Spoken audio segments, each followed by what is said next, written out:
ان الحمد للہ نحمده ونستعینه ونستغفره ونعوذ باللہ من شرور انفسنا ومن سیئات اعمالنا من يهده اللہ فلا مضل له ومن يضلل فلا هادی له واشهد ان لا الہ الا اللہ وحدہ لا شریک له واشهد ان محمدا عبدہ ورسولہ اما بعد فان خیر الحدیث کتاب اللہ وخیر الہدی ہدی محمد صلی اللہ علیہ وآلہ وسلم وشر الامور محدثاتها وکل محدثۃ بدعہ وکل بدعۃ ضلالہ وکل ضلالۃ فی النار۔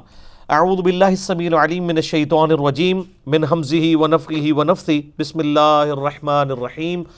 رب اشرح لی صدری ویسر لی امری واحلل عقدۃ من لسانی یفقہوا قولی۔ بسم اللہ الرحمن الرحیم۔ ان اللہ وملائکتہ یصلون علی النبی یا ایہا الذین آمنوا صلوا علیہ وسلموا تسلیما۔ اللہم صل علی محمد وعلی آل محمد کما صلیت علی ابراہیم وعلی آل ابراہیم انک حمید مجید۔ اللہم بارک علی محمد وعلی آل محمد کما بارکت علی ابراہیم وعلی آل ابراہیم انک حمید مجید۔ اللہم ربنا آتنا فی الدنیا حسنۃ وفی الآخرۃ حسنۃ وقنا عذاب النار۔ ربنا آتنا من لدنک رحمۃ وہیئ لنا من امرنا رشدا۔ لا الہ الا انت سبحانک انی کنت من الظالمین۔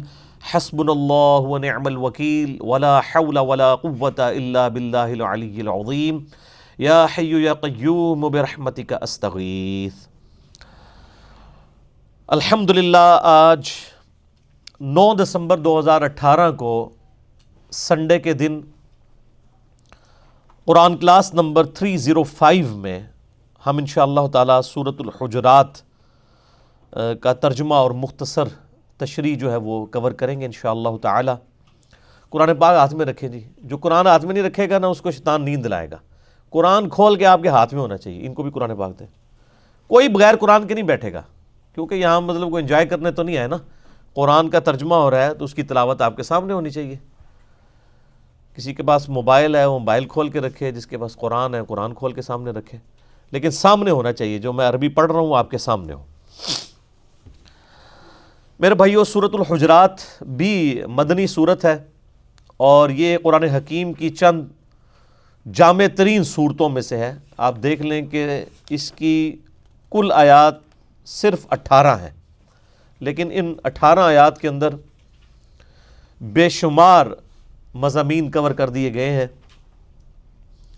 یہی وجہ ہے کہ ہمارے کالج لیول کے اوپر، یونیورسٹی لیول کے اوپر جو یعنی دینیات یا اسلامیات پڑھائی جاتی ہے، اس میں ایز اے سلیبس اس صورت کو شامل کیا جاتا ہے بیچلر لیول کے اوپر، کیونکہ اس کے اندر کئی ایک اہم مضامین ہیں جو ہماری ایک سوشل لائف سے ریلیٹڈ ہیں۔ ایک اچھے معاشرے کے اندر کیا خوبیاں ہونی چاہیے، وہ اس کے اندر ڈیٹیل کے ساتھ چیزیں ڈسکس کی ہیں۔ اللہ تعالیٰ نے خصوصاً 8 ایسی چیزوں کا ذکر کیا ہے جو بہت اہم ہیں ایک معاشرے کے لیے۔ انشاءاللہ میں ان چیزوں کو بھی کور کروں گا۔ اعوذ باللہ من الشیطان الرجیم، بسم اللہ الرحمن الرحیم۔ یا ایہا الذین آمنوا لا تقدموا بین یدی اللہ ورسولہ۔ اے ایمان والو، مت آگے بڑھا کرو اللہ اور اس کے رسول سے۔ واتقوا اللہ، اور اللہ کا تقوی اختیار کرو، اللہ سے ڈر جاؤ۔ ان اللہ سمیع علیم، بے شک اللہ تعالیٰ سننے والا ہے، علم والا ہے۔ یعنی یہ پہلی آیت ہی اس میں قیامت مضمر ہے، کسی بھی معاملے میں اللہ اور اس کے رسول سے آگے نہیں بڑھنا۔ یعنی بعض اوقات یہ بھی ہو سکتا ہے کہ کوئی شخص اپنی محبت میں اللہ تعالیٰ کے ساتھ یا نبی صلی اللہ علیہ وآلہ وسلم کی عقیدت کے اندر کچھ ایسے عقائد و نظریات جو ہے وہ امت کو بتانا شروع کر دے یا خود اڈاپٹ کرنا شروع کر دے اعمال کی شکل میں، جو اللہ اور اس کے رسول عز و جل و صلی اللہ علیہ وآلہ وسلم نے تعلیم نہ فرمائے ہوں، اور وہ اسے اللہ کی محبت کا تقاضا یا عشق رسول کا تقاضا سمجھ رہا ہو۔ یعنی مثال کے طور پر دن رات کے اندر اللہ تعالیٰ نے مسلمانوں پہ 5 نمازیں فرض کی ہیں، ان میں بھی فرض رکعتوں کی تعداد 17 ہے، 2 فجر کی، 4 ظہر کی، 4 عصر، 3 مغرب اور 4 عشاء۔ اب کوئی شخص اپنی محبت میں یہ کلیم کرے نہیں جی میں مغرب کے بھی 4 فرض پڑھوں گا 3 کی بجائے، زیادہ ہی ہے نا، کم تو نہیں ہے۔ یہ اللہ اور اس کے رسول سے آگے بڑھنا ہے. ایک بالکل موٹی سی مثال ہے. اگر اس کی آپ ہمارے معاشرے کے اندر پریکٹیکل یعنی امپلیکیشنز دیکھیں تو یعنی ہمارا اس وقت انڈیا پاکستان بنگلہ دیش کا معاشرہ جو ہے وہ تو لت پت ہے کئی ایک اعمال کے ساتھ جو اللہ اور اس کے رسول سے آگے بڑھ کر تعلیم کیے گئے ہیں، اور اللہ اور اس کے رسول عز و جل و صلی اللہ علیہ وآلہ وسلم کی محبت میں ہی وہ چیزیں کلیم کی گئی ہیں. حتیٰ کہ وہ چونکہ اب دین کا حصہ بن چکی ہیں. اب جب کوئی شخص ان چیزوں کے خلاف بولتا ہے نا تو جو شخص خلاف بول رہا ہوتا ہے نا اسے بے دین سمجھا جاتا ہے. مثال کے طور پر اس وقت ہمارے جو یعنی کسی شخص کے مرنے کے اوپر ایکٹیویٹیز پرفارم کی جاتی ہیں، تیجا ہوتا ہے، 10واں ہوتا ہے، 40واں ہوتا ہے، پھر جمعراتیں ہوتی ہیں، پھر برسیاں ہوتی ہیں. یعنی آج سے 300-400 سال پہلے تو اس کا کوئی کنسیپٹ ہی نہیں تھا ہمارے مسلمان معاشرے کے اندر. چاہے جائے کہ اللہ اور اس کے رسول صلی اللہ علیہ وآلہ وسلم کے دور کی بات کی جائے، اور اب یہ حالت ہو چکی ہے کہ ایک مسلمان کا مرنا لوگوں نے مشکل کر دیا ہے. یعنی مرنے کے لیے بھی اب کم از کم 40-50 ہزار روپے چھوڑ کے مرے تو تب بھی اس کے پچھلے جو ہیں کوئی ایکٹیویٹی پرفارم کر سکتے ہیں، ادروائز پچھلوں کے لیے مصیبت بن جاتی ہے اگر کوئی مر جائے. ایون اب تو یہ جو امیر لوگ ہیں انہوں نے تو باقاعدہ 40ویں کے کارڈ چھاپنے شروع کر دیے ہیں، شادی کارڈز کی طرح. اور جو اس سے بھی اوپر کی لیڈ کلاس ہے وہ تو باقاعدہ اخبارات کے اندر اشتہارات دیتے ہیں کہ جی ہمارے پیارے ابا جان فوت ہو گئے ہیں جن کا 40واں فلاں جگہ پہ ہوگا، اور ہزاروں لوگوں کو بلایا جاتا ہے اور سارا دنیا داری والا معاملہ ہو رہا ہوتا ہے. پھر جو علماء کی روزی روٹی اس کے ساتھ جڑی ہوئی ہے وہ کھل جاتی ہے. وہ تو ایک علیحدہ سے ایک پورا ایک ٹاپک ہے نا جی. اور وہ تو باقاعدہ آپ مدرسوں کے اندر جائیں اور آپ یہ کہیں کہ جی میں نے اتنے قرآن پڑھانے ہیں تو فی قرآن آپ کو ریٹ بھی بتا دیں گے، 300 روپیہ یا 500 روپیہ.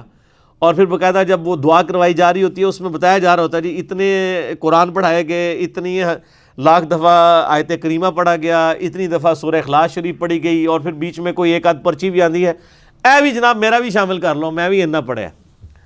تو یہ ساری کی ساری وہ ایکٹیویٹیز ہیں جو دین کے نام کے اوپر ہمارے معاشرے میں داخل کر دی گئی ہیں اور اللہ اور اس کے رسول سے آگے بڑھے ہیں.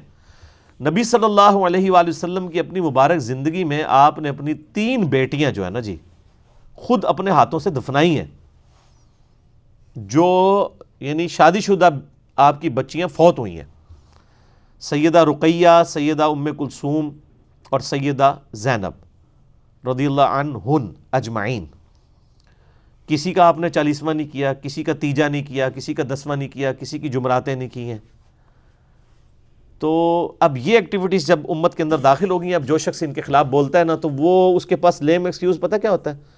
وہ کہتا ہے جی یہ چیزیں منع کدھر ہیں. یعنی ایک غریب تو بدتمیز کر رہا خود ہے اور جو منع کر رہا ہے اس کو کہہ رہے ہیں کہ جی بتاؤ یہ منع کہاں ہے.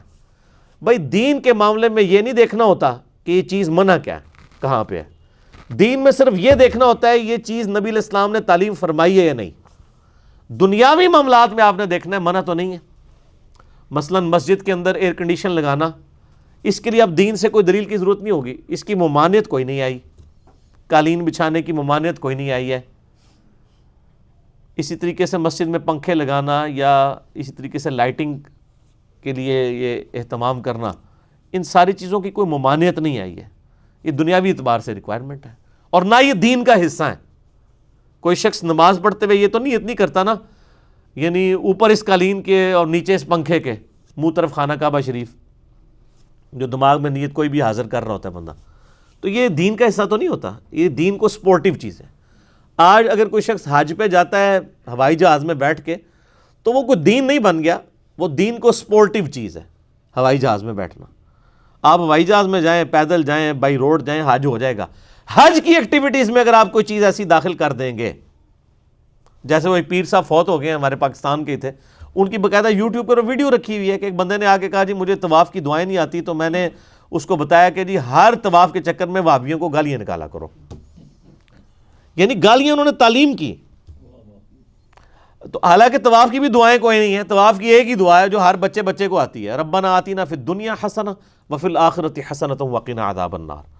طواف کی جتنی دعائیں آپ کو 3 صفحوں کی یعنی ملتی ہیں نا، یہ مولویوں نے لکھی ہوئی ہیں، یہ کسی ضعیف حدیث میں بھی نہیں آئی ہوئی ہیں، خود بنائی ہوئی ہیں انہوں نے. اور میرے خیال پیچھے انٹینشن یہی تھی کہ حج کو مشکل کر دیا جائے تاکہ علماء کہیں کہ ہم نے بھی کچھ عرض کیا ہے، وہ کتابیں بھی ان کی بکنی شروع ہو جائیں. ورنہ اگر ایک ہی دعا ہو تو اتنی موٹی موٹی کتابیں ان کی بکیں. وہ لکھا ہوتا ہے پہلے چکر کی دعا، دوسرے چکر، چکر آپ ہی چڑھے نے انہوں کولوں بڑھائی نے دعاواں، تو پہلے چکر کی دعا، دوسرے چکر، یہ سب کچھ اللہ اور اس کے رسول سے آگے بڑھنے والی بات ہے۔ اس کو شریعت کی ٹرمنالوجی میں کہا جاتا ہے بدعت، یعنی دین میں جو خود سے چیز داخل کی جائے۔ بخاری اور مسلم کی متفق علیہ حدیث ہے، نبی صلی اللہ علیہ وآلہ وسلم نے فرمایا من احدث فی امرنا ھذا فہو رد، جس نے ہمارے دین میں جو تعلیمات میں نے تعلیم کی ہیں اس میں کوئی چیز خود سے داخل کر دی وہ مردود ہے۔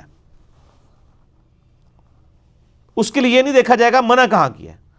بڑی موٹی سی مثال ہے، نبی صلی اللہ علیہ وآلہ وسلم نے کہاں پر منع کیا ہے کہ جنازے کی اذان نہ دی جائے اور عید کی اذان نہ دی جائے؟ لیکن عید کی اذان نہ بریلوی دیتے ہیں، نہ دیوبندی دیتے ہیں، نہ اہل حدیث دیتے ہیں، نہ شیعہ دیتے ہیں۔ اذان دینا تو کوئی برا کام تو نہیں ہے نا، اکثر وہ کام کر رہے ہوتے کہتے ہیں جی یہ کیڑا چنگا ہے، برا کام ہے جی سامنے کھانا رکھ کے اللہ کا کلام ہی پڑھے نا جی، یہ کیڑی کوئی غلط گل ہو گئی ہے۔ تو سر اللہ کا وہ کلام جو نبی علیہ السلام نے تعلیم فرمایا اذان کی شکل میں، وہ آپ عید کی نماز جو سال کے بعد ہوتی ہے اس کے ساتھ تو آپ اذان نہیں دیتے، اس وقت آپ کو کیوں نہیں خیال آتا؟ وہ کہیں گے جی نبی علیہ السلام نے نہیں دی تھی، ان کو کہیں آپ کا تو یہ کرائٹیریا ہی نہیں ہے کہ آپ نے کیا یا نہیں، آپ کہتے ہیں جی منع کہاں ہے، تو عید کی اذان منع کہاں ہے؟ منع تو کہیں پہ نہیں ہے۔ وہ کہیں گے نہیں جی چونکہ تعلیم نہیں نہ فرمائی اس لیے نہیں دیتے۔ تو سر یہ جو آپ کچھ نئی کہانیاں شروع کی ہوئی ہیں یہ کہاں پہ تعلیم کی ہوئی ہیں؟ جمعراتیں ہیں اور 10ویں اور 40ویں، یعنی اب آپ کو سمجھ آ گئی بات؟ منع بھی کر دیا آپ علیہ السلام نے۔ یہ جو میں نے بخاری مسلم کی حدیث پڑھی ہے، من احدث فی امرنا ھذا، جس نے ہمارے امر میں، ہمارے حکم میں جو ہم نے تعلیم کیا ہے کوئی چیز داخل کی، فہو رد، وہ مردود ہے۔ اور اس سے بڑھ کے وہ خطرناک روایت ہے جو صحیح مسلم میں ہے، انٹرنیشنل نمبر کے مطابق 2005، امام باقر علیہ السلام جو امام جعفر کے والد ہیں اور امام زین العابدین کے بیٹے ہیں، امام حسین علیہ السلام کے پوتے، امام باقر نے وہ روایت کیا ہے جابر بن عبداللہ سے، صحیح مسلم 2005، کہ نبی صلی اللہ علیہ وآلہ وسلم جب کبھی جمعے کا خطبہ دیتے یا کوئی بھی تقریر کرتے اس کے شروع میں آپ یہ الفاظ ضرور بولا کرتے تھے، اما بعد فإن خیر الحدیث کتاب اللہ، آگاہ ہو جاؤ حمد و صلات کے بعد کہ سب سے بہترین کلام اللہ کی کتاب ہے، وخیر الہدی ہدی محمد صلی اللہ علیہ وآلہ وسلم، اور بدترین کام وہ ہیں جو، اور سب سے بہترین راستہ محمد صلی اللہ علیہ وآلہ وسلم کا ہے، وشر الامور محدثاتها، اور بدترین کام وہ ہیں جو خود سے دین میں داخل کر دیے جائیں، وکل محدثۃ بدعہ، اور ایسے تمام کام بدعتیں ہیں، وکل بدعۃ ضلالہ وکل ضلالۃ فی النار، اور یہ بدعتیں جو ہیں یہ گمراہیاں ہیں اور تمام گمراہیاں دوزخ میں لے جانے والی ہیں۔ یہ آخری الفاظ کہ تمام گمراہیاں دوزخ میں لے جانے والی ہیں، یہ اسی سند کے ساتھ سنن نسائی کے اندر الفاظ موجود ہیں، باقی سارے مسلم شریف میں ہیں۔ تو جب آپ نے فرما دیا کہ سب سے بہترین کلام اللہ کی کتاب اور نبی علیہ السلام کا طریقہ سب سے بہترین ہے اور بدترین کام وہ ہیں جو خود سے دین میں داخل کر دیے جائیں، تو آپ نے کیٹیگوریکلی ہر چیز کو منع فرما دیا۔ ایک ایک چیز کو تو منع نہیں کرنا تھا نا، ماشاءاللہ امت نے اتنا کچھ شروع کرنا سی کہ وہ پوری ایک لسٹ بن جاندی، اس کی بجائے ایک کیٹیگوریکل جملہ بول دیا کہ جی بہترین کلام اللہ کی کتاب ہے اور بہترین طریقہ وہ ہے جو محمد صلی اللہ علیہ وآلہ وسلم کا ہے، بس اس کے علاوہ جتنے کام دین میں داخل کیے وہ بدترین گمراہی ہیں۔ بات ختم ہوگی۔ ہاں دین میں جو اچھے طریقے ہیں نا وہ آپ جاری کر سکتے ہیں جس میں اوریجنل دین ڈسٹرب نہ ہو۔ مثلا قرآن پاک اصل دین ہے، اسی کو کوئی PDF فارمیٹ میں لے آتا ہے، JPG کی فارم میں، یا اس کا کوئی سافٹ ویئر بنا دیتا ہے سرچ والا، جیسے ایزی قرآن و حدیث بنا ہوا ہے، یا مکتبۃ الشاملہ احادیث کا سافٹ ویئر بنا ہوا ہے، یا امام بخاری امام مسلم نے حدیث کی کتابیں حدیثیں جمع کر کے ایک بکش فارم میں دے دی، حالانکہ نبی علیہ السلام یا صحابہ کسی حضرت ابوبکر کا تو کوئی آپ کو صحیح ابوبکر یا صحیح عمر یا صحیح عثمان یا صحیح علی تو نہیں ملتی نا، تو اس وقت زبانی حدیثیں یاد کی جا رہی تھی، پھر آہستہ آہستہ انہی کو ریٹن فارم میں لے آئے۔ یہ اسلام میں ایک اچھا طریقہ تھا۔ یہ دین میں نیا چیز داخل تب ہوتی جب یہ حدیثیں خود سے بنا کے داخل کی جاتی، اور اس کی جو ثبوت میں نبی علیہ السلام نے خود ہی فرما دیا، صحیح مسلم میں حدیث ہے، جس نے اسلام میں اچھا طریقہ جاری کیا تو جتنے لوگ اس پر عمل کریں گے ان کا ثواب بھی اس شخص کو ہوگا اور عمل کرنے والوں کے ثواب میں بھی کمی نہیں آئے گی، اور جس نے اسلام میں برا طریقہ جاری کیا جتنے لوگ اس پہ عمل کریں گے اس کا وبال بھی اس بندے پہ ہوگا اور اس جو عمل کرنے والے ہیں ان کے وبال میں بھی کمی نہیں ہوگی۔ یہ ہے طریقہ، بدعت نہیں، طریقہ. تو میں اس کے اوپر اکثر بولتا رہتا ہوں، لیکن اب یہ چونکہ اس آیت کا تقاضا تھا اس لیے میں نے یہاں پر اس پہ میں اس ایک آیت کے اوپر 5 گھنٹے بھی فی البدی بول سکتا ہوں مثالوں کے ساتھ، اور آلریڈی میں نے 5 گھنٹے کا لیکچر ریکارڈ کروا بھی دیا. مسئلہ نمبر 75A اور 75B بدعت کے اوپر، اس میں نے کئی ایک مثالیں احادیث سے پیش کی ہیں. آج میں اس کو سکپ کرتا ہوں. یا ایھا الذین آمنوا لا ترفعوا اصواتکم فوق صوت النبی. بڑی اہم ترین یہ آیات آ رہی ہیں اگلی 2. اے ایمان والو، اپنی آوازوں کو مت بلند کرو نبی صلی اللہ علیہ وآلہ وسلم کی آواز سے. وَلَا تَجْهَرُوا لَهُ بِالْقَوْلِ كَجَهْرِ بَعْضِكُمْ لِبَعْضٍ. اور آپ صلی اللہ علیہ وآلہ وسلم کے ساتھ اس طریقے سے اونچی آواز میں گفتگو مت کرو جس طرح تم آپس میں ایک دوسرے کے ساتھ کرتے ہو. آپ صلی اللہ علیہ وآلہ وسلم کا ایک پروٹوکول ہے، ان تحبط اعمالکم وانتم لا تشعرون. کہیں ایسا نہ ہو کہ تمہارے اعمال برباد کر دیے جائیں اور تمہیں خبر بھی نہ ہو. نبی علیہ السلام کی موجودگی میں آواز بلند کرنا یہ اتنا بڑا جرم اور گناہ ہے کہ اعمال بھی اکارت ہو جائیں گے اور تمہیں یہ پتہ بھی نہیں چلے گا کہ تمہارا بیڑا غرق ہو چکا ہے. اور یہ آیت آپ کو پتہ ہے کن لوگوں کے بارے میں نازل ہوئی ہیں جو اس امت کے سب سے بہترین لوگ ہیں؟ حضرت ابو بکر اور حضرت عمر رضی اللہ تعالی عنہما. یہ ان کو اللہ تعالیٰ نے دھمکی لگائی تھی. تو سر ہم اور آپ کس کھیت کی مولی ہیں سر؟ اس کے کانٹیکسٹ میں صحیح بخاری میں امام بخاری ایک حدیث لے کے آئے ہیں. اسی چیپٹر کی انہوں نے ہیڈنگ بنائی ہے، کتاب التفسیر چیپٹر میں صحیح بخاری میں، اور ایک حدیث لے کے آئے ہیں. اور حدیث کے الفاظ ہی بہت رقت انگیز ہیں. عبداللہ ابن ابی ملیکہ تابعی کہتے ہیں قریب تھا کہ اس مخلوق کے 2 بہترین افراد تباہ و برباد ہو جاتے ہیں، یعنی ابو بکر اور عمر. وہ تباہی کے دہانے پر پہنچ گئے تھے جب انہوں نے رسول اللہ کے حضور آپس میں گفتگو کرتے ہوئے اپنی آوازوں کو بلند کیا. رسول اللہ کے ساتھ بدتمیزی نہیں کی سر، پوائنٹ ٹو بی نوٹڈ. آپس میں گفتگو کر رہے تھے نبی علیہ السلام کی موجودگی میں. اور پھر امام بخاری نقل کیا کہ بنو تمیم کا ایک وفد آیا تھا. تو نبی علیہ السلام کی عادت تھی جب بھی کوئی قبیلہ اسلام قبول کرتا تھا تو اس قبیلے کا کوئی نہ کوئی امیر مقرر کر دیتے تھے تاکہ بعد میں کمیونیکیشن صرف امیر کے ساتھ، قبیلے کے سردار کے ساتھ ہو. تو حضرت عمر کا مشورہ تھا کہ ایک شخص تھا اقرع، اس کو امیر مقرر کیا جائے. تو حضرت ابو بکر نے کہا کہ نہیں، یہ شخص اتنا مناسب نہیں ہے. یہ جو دوسرا شخص ہے قعقاع بن عمرو التمیمی، یہ بہت بہادر تھا جس کے بارے میں حضرت ابو بکر کہا کرتے تھے یہ 1000 بندوں پہ بھاری ہے. اسی کو خالد بن ولید کے ساتھ جنگ یرموک کے لیے بھیجا تھا، اور قادسیہ کے لیے بھی بعد میں. قعقاع بن عمرو التمیمی. تو حضرت ابو بکر کا مشورہ تھا قعقاع کو جو ہے یہ امیر مقرر کیا جائے. تو حضرت عمر نے کہا کہ ابو بکر آپ ہر مسئلے میں یعنی میرے ساتھ اختلاف کرتے ہیں، میرا مشورہ جو ہے زیادہ مناسب ہے. بس آپس میں تلخ کلامی ہو گئی. نبی علیہ السلام بیٹھے ہوئے تھے، آیات نازل ہو گئی کہ نبی کی موجودگی میں آواز بھی بلند کی تو بیڑا غرق ہو جائے گا. اچھا، حضور کے ساتھ کوئی بدتمیزی نہیں کی آپ کی موجودگی میں. یہ آیات نازل ہوئیں تو اس حدیث کے الفاظ ہیں کہ حضرت عبداللہ ابن زبیر کہتے ہیں یہ آیات جب نازل ہوئیں تو حضرت ابو بکر، حضرت عمر جو ہے یہ تو نبی علیہ السلام کے سامنے اتنی پست آواز میں بولنا شروع کر دیا کہ آپ کو آواز سنائی بھی نہیں دیتی تھی.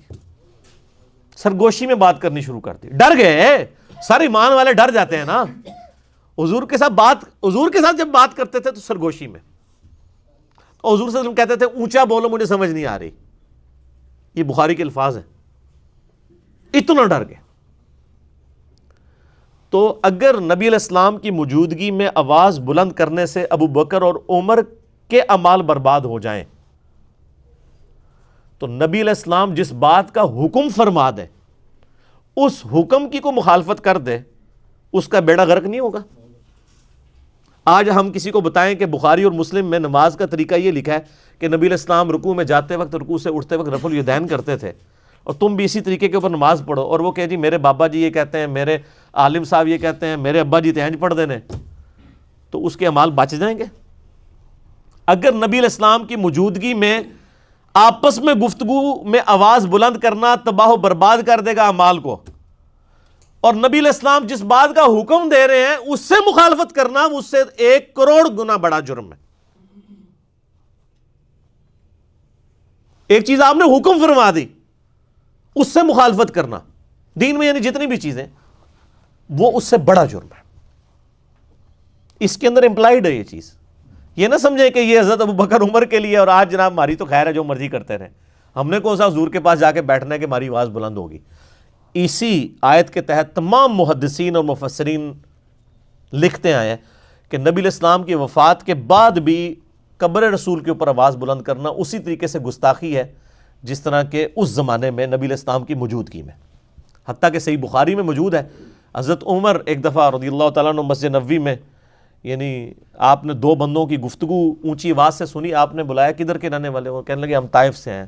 ان کا اگر تم مدینے کے ہوتے نا تو تمہاری کٹ لگاتا میں ادھر، کہ تم رسول اللہ کی مسجد میں اپنی آواز کو بلند کر رہے ہو. یعنی اتنا احترام کروایا جاتا تھا، کیونکہ نبی علیہ السلام کی قبر مبارک بھی بالکل مسجد کے ساتھ ایڈجسٹنٹ، حجرہ عائشہ سلام اللہ علیہا.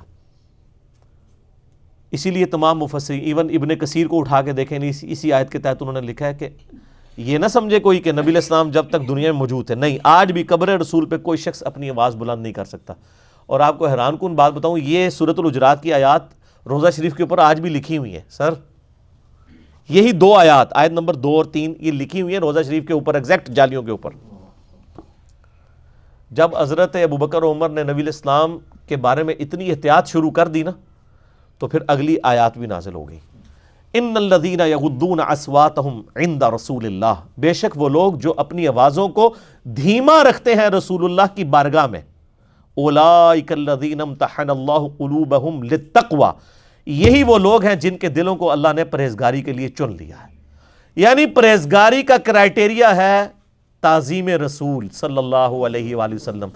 جو جتنا آپ صلی اللہ علیہ وآلہ وسلم کی عزت اور توقیر کرنے والا ہے وہ اتنا ہی متقی اور پرہیزگار ہے. اگر حضرت ابوبکر اور عمر رضی اللہ تعالی عنہما کی تقوی کا ٹیسٹ رسول اللہ کا ادب ہے تو سر پھر ہم لوگ پھر کس کھاتے میں آتے ہیں؟ اور یہ جو کچھ آج ہو رہا ہے کہ ہم لوگوں کو کتاب و سنت سے تعلیمات بتاتے ہیں اور لوگ اپنے بابوں کے شعر پڑھنا شروع کر دیتے ہیں، بابوں کی کتابیں لے کے آ جاتے ہیں. یہ کیا گستاخان رسول نہیں ہے؟ یہ بھی اسی لیول کے بلکہ اس سے بڑے گستاخان رسول ہوں گے کہ اگر یہ نبی علیہ السلام کی موجودگی میں آواز بلند کرتے، وہ چھوٹا جرم ہے اس مقابلے میں کہ آپ کوئی حکم دیں اور آپ کہیں جی میں نے تو اس پہ نہیں چلنا، میں نے تو اس چیز پہ چلنا. بہت بڑا لمحہ فکری ہے. اسی کے تحت بخاری میں ایک اور حدیث ہے، ایک صحابی کی نیچرلی آواز اونچی تھی. جب یہ آیات نازل ہوئی نا انہوں نے مسجد میں آنے ہی چھوڑ دیا، سر گھر بیٹھ گئے. نبی علیہ السلام نے پوچھا 3-4 دن ہوئے وہ بندہ نظر نہیں آ رہا، پتہ کرو بیمار ہے کیا ہے. پتہ کرنے گئے تو انہوں نے کہا جی میرے قرآن میں تو آیات نازل ہو گئی کہ جس کی آواز بھی بلند ہوئی تو مارا گیا، تو میری تو آواز ویسے ہی اونچی ہے، تو میں تو پھر وہاں پہ گیا تو میرا تو بیڑا غرق ہو جائے گا. اور وہ یہ سمجھ رہے کہ میرے بارے میں نازل ہوئی ہیں، انہوں نے خود ہی ایزیوم کر لیا. نبی علیہ السلام نے پھر پیغام بھجوایا کہ وہ مومن ہے، اس کی آواز نیچرل اونچی ہے، اس کو تیرے بارے میں مسئلہ کوئی نہیں ہے. یعنی ان کی نیچرل آواز تھی تو ان کو بینیفٹ آف ڈاؤٹ دیا گیا کہ یہ اونچا بولتے ہیں، وہ علیحدہ معاملہ ہے. یہ ان لوگوں کے بارے میں یعنی کہ آپ اسلام کی موجودگی میں جو جان بوجھ کے کوئی جھگڑا کر کے آواز بلند کریں، اس طرح کی صورتحال. ویسے اگر کوئی بولنے میں ویسے جس کی آواز بلند ہے تو اس کو بینیفٹ آف ڈاؤٹ دیا گیا، یعنی یہی دین فطرت ہے نا. تو بہرحال صحابہ کرام کو آپ دیکھ لیں، اللہ فرماتا ہے ان کے دلوں کو ہم نے تقوی کے لیے چن لیا ہے. جو رسول اللہ کے حضور اپنی آوازوں کو پست کرتے ہیں، لہم مغفرۃ و اجر عظیم، ان کے لیے مغفرت بھی ہے اور بہت بڑا اجر ہے. جو نبی علیہ السلام کا ادب کرنے والے لوگ ہیں، آپ علیہ السلام کی بارگاہ میں مؤدب بن کے بیٹھتے ہیں. رسول اللہ علیہ وسلم کا ادب آج بھی اسی طریقے سے ہے. قبر رسول کے سامنے یہ آیات اوپر لکھی ہوئی ہیں روضہ شریف کے اوپر، اور وہاں پر بھی یعنی آپس میں تو گفتگو کرنی ہی نہیں چاہیے کسی کو، اشاروں کے ساتھ گفتگو. اور آپ دیکھیں وہاں پہ جو لوگ یعنی انہوں نے لوگ کھڑے کیے ہوتے ہیں نا، یعنی وہاں پہ شرطے عرب حکومت کی طرف سے، تو وہ باقاعدہ یعنی لوگوں کو اشارے سے سمجھا رہے ہوتے ہیں، وہ اپنی آواز نہیں وہاں پہ نکالتے.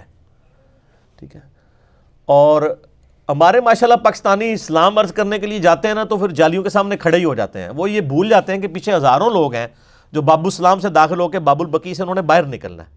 یعنی ایک طرف سے لوگ داخل ہوتے ہیں اور پھر روزہ شریف پہ حاضری دے کے دوسرے دروازے سے باہر نکلنا ہے. اگر بیچ میں لوگ کھڑے ہو جائیں تو پچھلے والوں نے حاضری کیسے دینی ہے؟ تو چند لمحات کے لیے آپ کھڑے ہوں، صلاۃ و سلام عرض کریں. وہ 4 کتابوں میں صحیح سند کے ساتھ آیا ہے،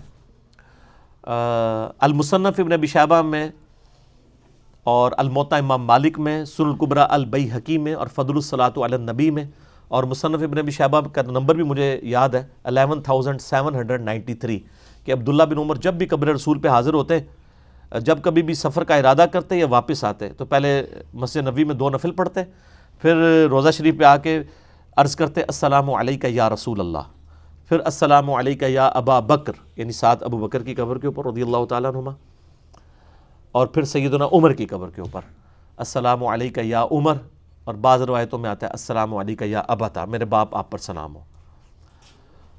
اور ابو داؤد میں حدیث ہے کہ میری قبر پہ میلہ نہ لگا لینا، دنیا کے کسی بھی حصے میں درود پڑھو گے اللہ تعالیٰ تمہارا درود میرے تک پہنچا دے گا. تو درود پڑھنے کے لیے بھی وہاں پہ میلہ نہیں لگایا جا سکتا. وہ لوگ پورا جناب وہ صلاۃ و سلام شروع ہوتے ہیں، پھر وہ آدھا گھنٹہ کھڑے رہتے ہیں، پھر سیلفیاں بنا رہے ہوتے ہیں، پھر ویڈیو ریکارڈ کر رہے ہوتے ہیں اور سمجھ رہے ہوتے ہیں کہ نیکی کا کام کر رہے ہیں. نبی علیہ السلام فرمایا کہ درود و سلام کے لیے بھی میری قبر پہ میلہ نہیں لگانا. یعنی سب سے بہترین کام روزہ شریف پہ کیا ہو سکتا ہے؟ صلاۃ و سلام عرض کرنا. درود شریف صحیح مسلم میں حدیث ہے، جو ایک دفعہ درود شریف پڑھے اللہ تعالیٰ اس پہ 10 رحمتیں نازل فرمائے گا. سنن نسائی میں موجود ہے 10 رحمتیں بھی نازل فرمائے گا، 10 گناہ بھی معاف کر دے گا، 10 درجات بھی بلند کر دے گا. ٹھیک ہے، لیکن فرمایا میری قبر پہ میلہ نہیں لگانا، درود کے لیے بھی سلام عرض کریں، دوسرے باہر نکل جائے، باہر بیٹھ کے درود شریف پڑھیں، دنیا کے کسی حصے میں پڑھیں گے سلام پہنچ جائے گا. سنن نسائی میں حدیث ہے کہ کچھ فرشتے ہیں جو زمین میں سیاحت کرتے ہیں اور میرے امتیوں کا سلام میرے تک پہنچاتے رہتے ہیں. بخاری مسلم میں حدیث ہے جو آپ نماز میں پڑھتے ہیں السلام علیکم ایھا النبی ورحمۃ اللہ وبرکاتہ، السلام علینا وعلی عباد اللہ الصالحین، تو اللہ تعالیٰ زمین و آسمان میں ہر بندے تک جس جس پہ آپ سلام پڑھ رہے ہیں سلام پہنچ جائے گا. السلام علینا وعلی عباد اللہ الصالحین، عباد اللہ الصالحین میں تمام انبیاء، تمام فرشتے، تمام صحابہ اور صحیح العقیدہ جو اولیاء اللہ گزرے ہیں وہ سارے کے سارے شامل ہیں. اللہ تعالیٰ سلام پہنچا رہے ہیں. بہرحال یہ ایک ڈیٹیل طرف ٹاپک ہے. میرا درود شریف پہ مسئلہ نمبر 56 آپ ڈیٹیل کے ساتھ 2 گھنٹے کا دیکھ لیں، اس میں نے کئی ایک احکامات اور بھی بتائے ہیں. ان الذین ینادونک من وراء الحجرات، یہ لفظ حجرات بھی آ گیا، یعنی نبی علیہ السلام کے حجرے تھے نا چھوٹے چھوٹے آپ کے امہات کے، جہاں پہ آپ اپنی بیویوں کے ساتھ رہتے تھے. تو اللہ تعالیٰ ہمارا ہے کہ وہ لوگ جو پکار رہے ہیں آپ کو آپ کے حجروں کے باہر سے، اکثرہم لا یعقلون، اکثر نہ سمجھ لوگ ہیں. یہ بدو لوگ تھے، نئے نئے مسلمان ہوئے ہیں، اب وہ ملاقات کے لیے آ گئے ہیں اور نبی علیہ السلام کے احرام کا وقت ہے اور وہ جناب حجرے کے باہر جناب کھڑے ہو کے بازے لا رہے ہیں اسی آئے ہیں جی جناب دینے تو آئے ہیں جی، اسی پشاور تو آئے ہیں، اے نبی علیہ السلام نو باہر، یعنی آج کے دنیاوی دور کے اعتبار سے میں بات کر رہا ہوں، ملنے واسطے ہیں. تو اب اللہ تعالیٰ نے فرمایا یہ کوئی طریقہ ہے، یہ اخلاقیات ہے کہ آپ باہر سے واضح یا محمد اور یا رسول اللہ اور اس طرح کے الفاظ. تو اللہ تعالیٰ نے منع فرمایا، یہ آپ فرمایا یہ بے عقل لوگ ہیں. وَلَوْ أَنَّهُمْ صَبَرُوا، ان کو چاہیے کہ یہ صبر کریں، حَتَّى تَخْرُجَ إِلَيْهِمْ، یہاں تک کہ آپ خود تشریف لیں آئیں گھر سے، یعنی آپ خود نکلیں، یعنی نماز کے اوقات میں آپ نکلیں اور آپ پھر ملاقات کریں، یا آپ نے کوئی ملاقات کی ٹائمنگ رکھی ہوئی ہے، آئیں تو باہر انتظار کریں. لَكَانَ خَيْرًا لَهُمْ، تو ان کے لیے اسی میں خیریت ہوتی ہے اگر یہ صبر کرتے اور آپ خود ان کے پاس تشریف لاتے. وَاللَّهُ غَفُورٌ رَحِيمٌ، اللہ تعالیٰ معاف کرنے والا ہے. یعنی اللہ تعالیٰ فرمایا چلو اب جو کچھ ہو گیا معاف کیا جاتا ہے، لیکن آئندہ کے لیے احتیاط کیا جائے. اور اس میں صحیح بخاری میں یہ بھی آتا ہے کہ وہ یا محمد کہہ کے بھی پکارتے تھے، اللہ تعالیٰ نے اس سے بھی منع کیا. سورہ نور کے اندر آیات نازل ہوئی کہ نبی علیہ السلام کو اس طرح نہ پکارو جس طرح تم آپس میں ایک دوسرے کو پکارتے ہو، جس طرح یہاں پہ بھی آیات آئی. تو ان آیات کے نزول کے بعد سورہ حجرات کی اور سورہ النور کی صحابہ کرام نے یا محمد کہنا چھوڑ دیا تھا. پہلے حضور کو نام لے کے پکارتے تھے، اس کے بعد پھر یا رسول اللہ کہا کرتے تھے. ویسے تو پکارنے کا طریقہ یہی ہے کہ کسی کو اس کے نام سے ہی پکارا جاتا ہے نا. ہم بھی آپس میں جب کسی کو پکارتے ہیں تو اس کا نام لے کے اس کو پکارتے ہیں. تو صحابہ کرام بھی نبی علیہ السلام کو یا محمد کہہ کے پکارا کرتے تھے. لیکن جب یہ آیات نازل ہوئی کہ نبی کو ویسے نہیں پکارنا جیسے آپس میں پکارتے ہو، تو پھر اس کے بعد صحابہ کرام رک گئے، وہ یا رسول اللہ کہا کرتے تھے. اور کوئی رشتے کے پوائنٹ آف ویو سے بھی نہیں. یعنی حضرت عائشہ کبھی نہیں یہ روایت کریں گی حدیث کہ میرے خاوند نے فرمایا. سیدہ عائشہ کی روایتیں دیکھیں وہ کیا کہتی ہیں, قال رسول اللہ صلی اللہ علیہ وسلم. سیدہ فاطمہ لاڈلی ترین بیٹی ہیں, لیکن حدیث روایت ہو رہی ہے تو یہ نہیں کہہ رہی میرے ابا نے فرمایا, قال رسول اللہ صلی اللہ علیہ وسلم. سیدنا ابو بکر و عمر نبی علیہ السلام کے سسر ہیں, وہ سسر باپ کی جگہ ہوتا ہے, لیکن کبھی نہیں کہا کہ ہمارے بیٹے نے, ہمارے داماد نے کہا. قال رسول اللہ صلی اللہ علیہ وسلم. مولا علی نبی علیہ السلام کے بیٹوں کی جگہ ہیں, کبھی نہیں کہا کہ میرے سسر نے فرمایا, نہیں, قال رسول اللہ صلی اللہ علیہ وسلم. یعنی آپ کا رسول ہونا ایک ڈومیننٹ آپ کی ایک پوسٹ تھی نا, تو اسی کے اعتبار سے کہا گیا کہ یا رسول اللہ کہنا ہے, یا محمد نہیں کہنا.